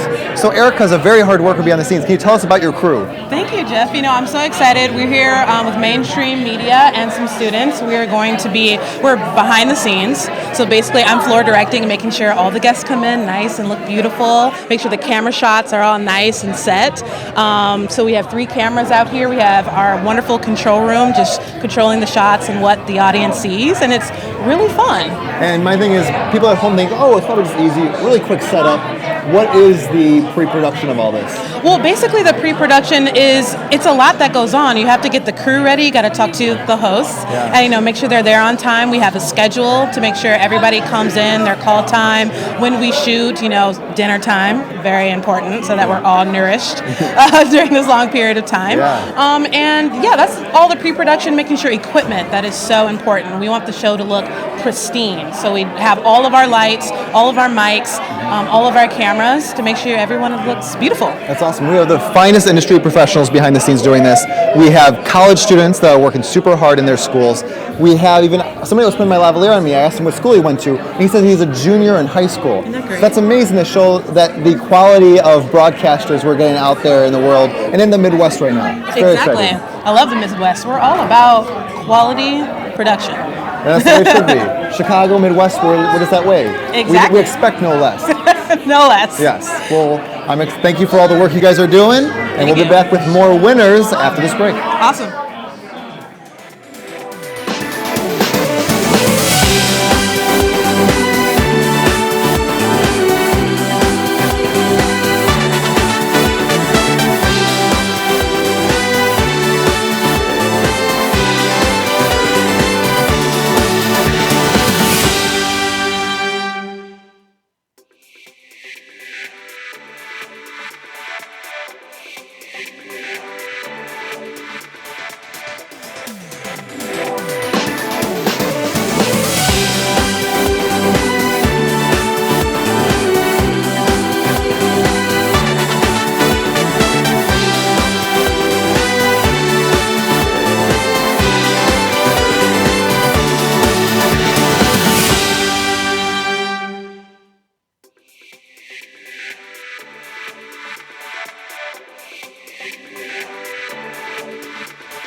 Welcome back. We're with new Emmy winners, Bridget and Steven. How are you guys?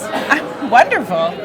I am wonderful. Congrats on the Emmy win. Thank you. And I hear this is about teachers. Tell me about that. Yeah, this is about teachers. I work for the Illinois Education Association, and Steven works for Lucid Creative Agency, and we are a combination win, and it is all about teachers, and it's about our educators and our support staff and elevating their collective voice to make sure that their voices are heard and their stories are heard. And it is unbelievable to have this honor. We have 135,000 members all across the state of Illinois, and they're being heard tonight, and thank you for that. Did you feature a certain group of teachers in the suburbs, CPS, Wisconsin? Where was it? Was there any individual area? So we did Blue Island. Our entry was a composite, and it featured stories from Blue Island, from Burlington, and also from Thornton. Okay. So in the south suburbs. Okay, and so we had a big CPS had a big strike recently. Mm-hmm. When you guys see these kind of strikes happening, what goes through your minds? Because there are two sides of every story. But when it comes to the teachers, are educators getting what they need to be able to actually function in the classroom? The thing that educators are fighting for every single day is what's best for our students, right? So we want every single child in Illinois to have access to a fair and equitable public education, no matter where they live, no matter who their parents are, no matter what race they are, no matter what religion they are, no matter what gender they identify with. They should get the same education no matter where they live, and that is what we are about. And so our union, the Illinois Education Association, is about elevating that collective voice and making sure that happens for all of our students. We are advocates for our students, for our schools, and for our communities. So I don't know what you said on the podium up there, but if you guys could say something nicely to the teachers out there in America and the state of Illinois, what would you like to say to them? I would just like to say thank you. We're honored to be here tonight, and we're humbled to be able to tell the incredible stories that we've been able to tell. Thank you to the Illinois Education Association, and most importantly, thank you to the educators out there and your hard-fought efforts in this fight against educational inequity. To Gladys Marquez, Susan Hudson, and Nathan Etter, we couldn't have done this without you being open and honest, and we're honored to be here because of you. Well, this is a win for you guys and a win for educators around the state of Illinois. And one more thing worth mentioning is I think that we do so well in telling educator stories because Stephen was an educator himself before he started Lucid Creative Agency, and so I think that plays a major role in understanding where our members are coming from. You've been in those shoes, you know how it feels. I've been on the front lines and I've been in the trenches, and I can say that it's a collective effort. So it takes people from media, people in the classroom, and people outside the classroom in order to close that achievement gap. Absolutely. Well, thank you guys for your great storytelling and enjoy your win tonight. Thank you so very much. And we'll be back with more winners today at the Chicago Midwest Emmys.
Welcome back. We're with Dan and Shauna of WTTW with a Emmy win tonight. Congratulations, you two. Thank you very much.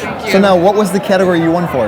We won for a category that has to do with series and arts. I'm not sure the number. Yeah. Yeah. We Okay. did a show called Art and Design in Chicago. Okay, and what was that segment about? It was 4 half-hour shows. Oh, wow. That explored the history of art and design in Chicago, 150-year arc.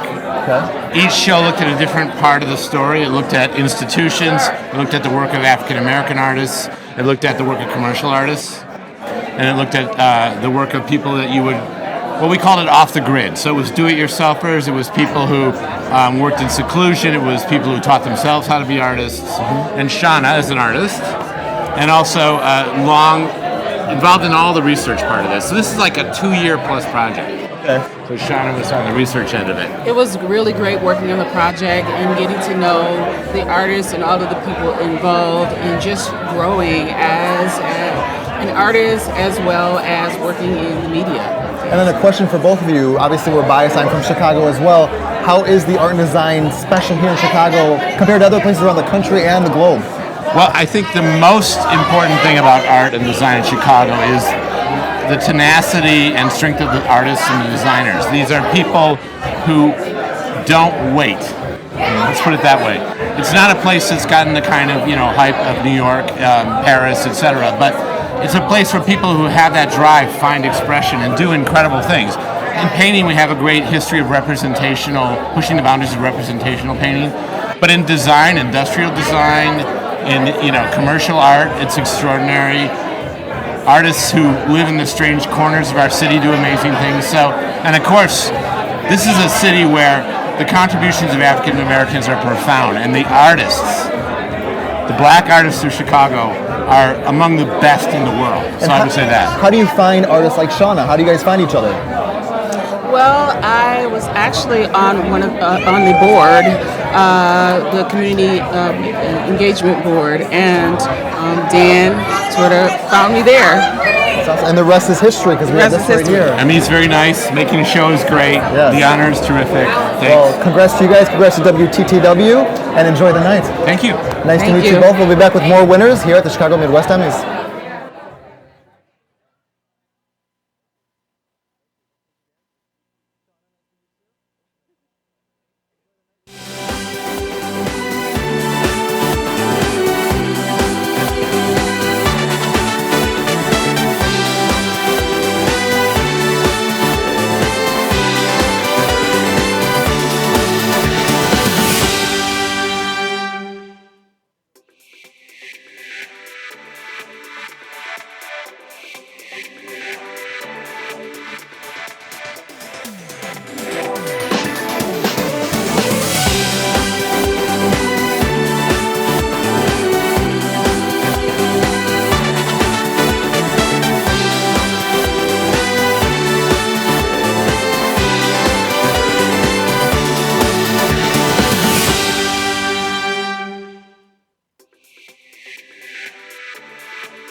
Welcome back to the Chicago Midwest Emmys here in Chicago tonight. We are wrapping up, but before we leave, we have a few more winners we want to tell you guys about. For Category 1A, Outstanding Achievement for News Programming, Events, Newscasts, Larger Markets, it went to WBBM for Mercy Hospital Shooting, CBS 2 News at 10.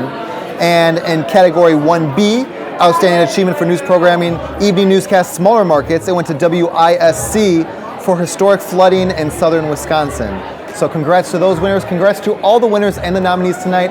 I had a great time. Thank you for tuning in with us. We hope to see you next year next year for the 62nd. It's been a long night, but we've had a lot of fun. For the 62nd annual Chicago Midwest Emmys. I'm Jeff Conway. Stephanie Mansur was with me as well. And enjoy your night.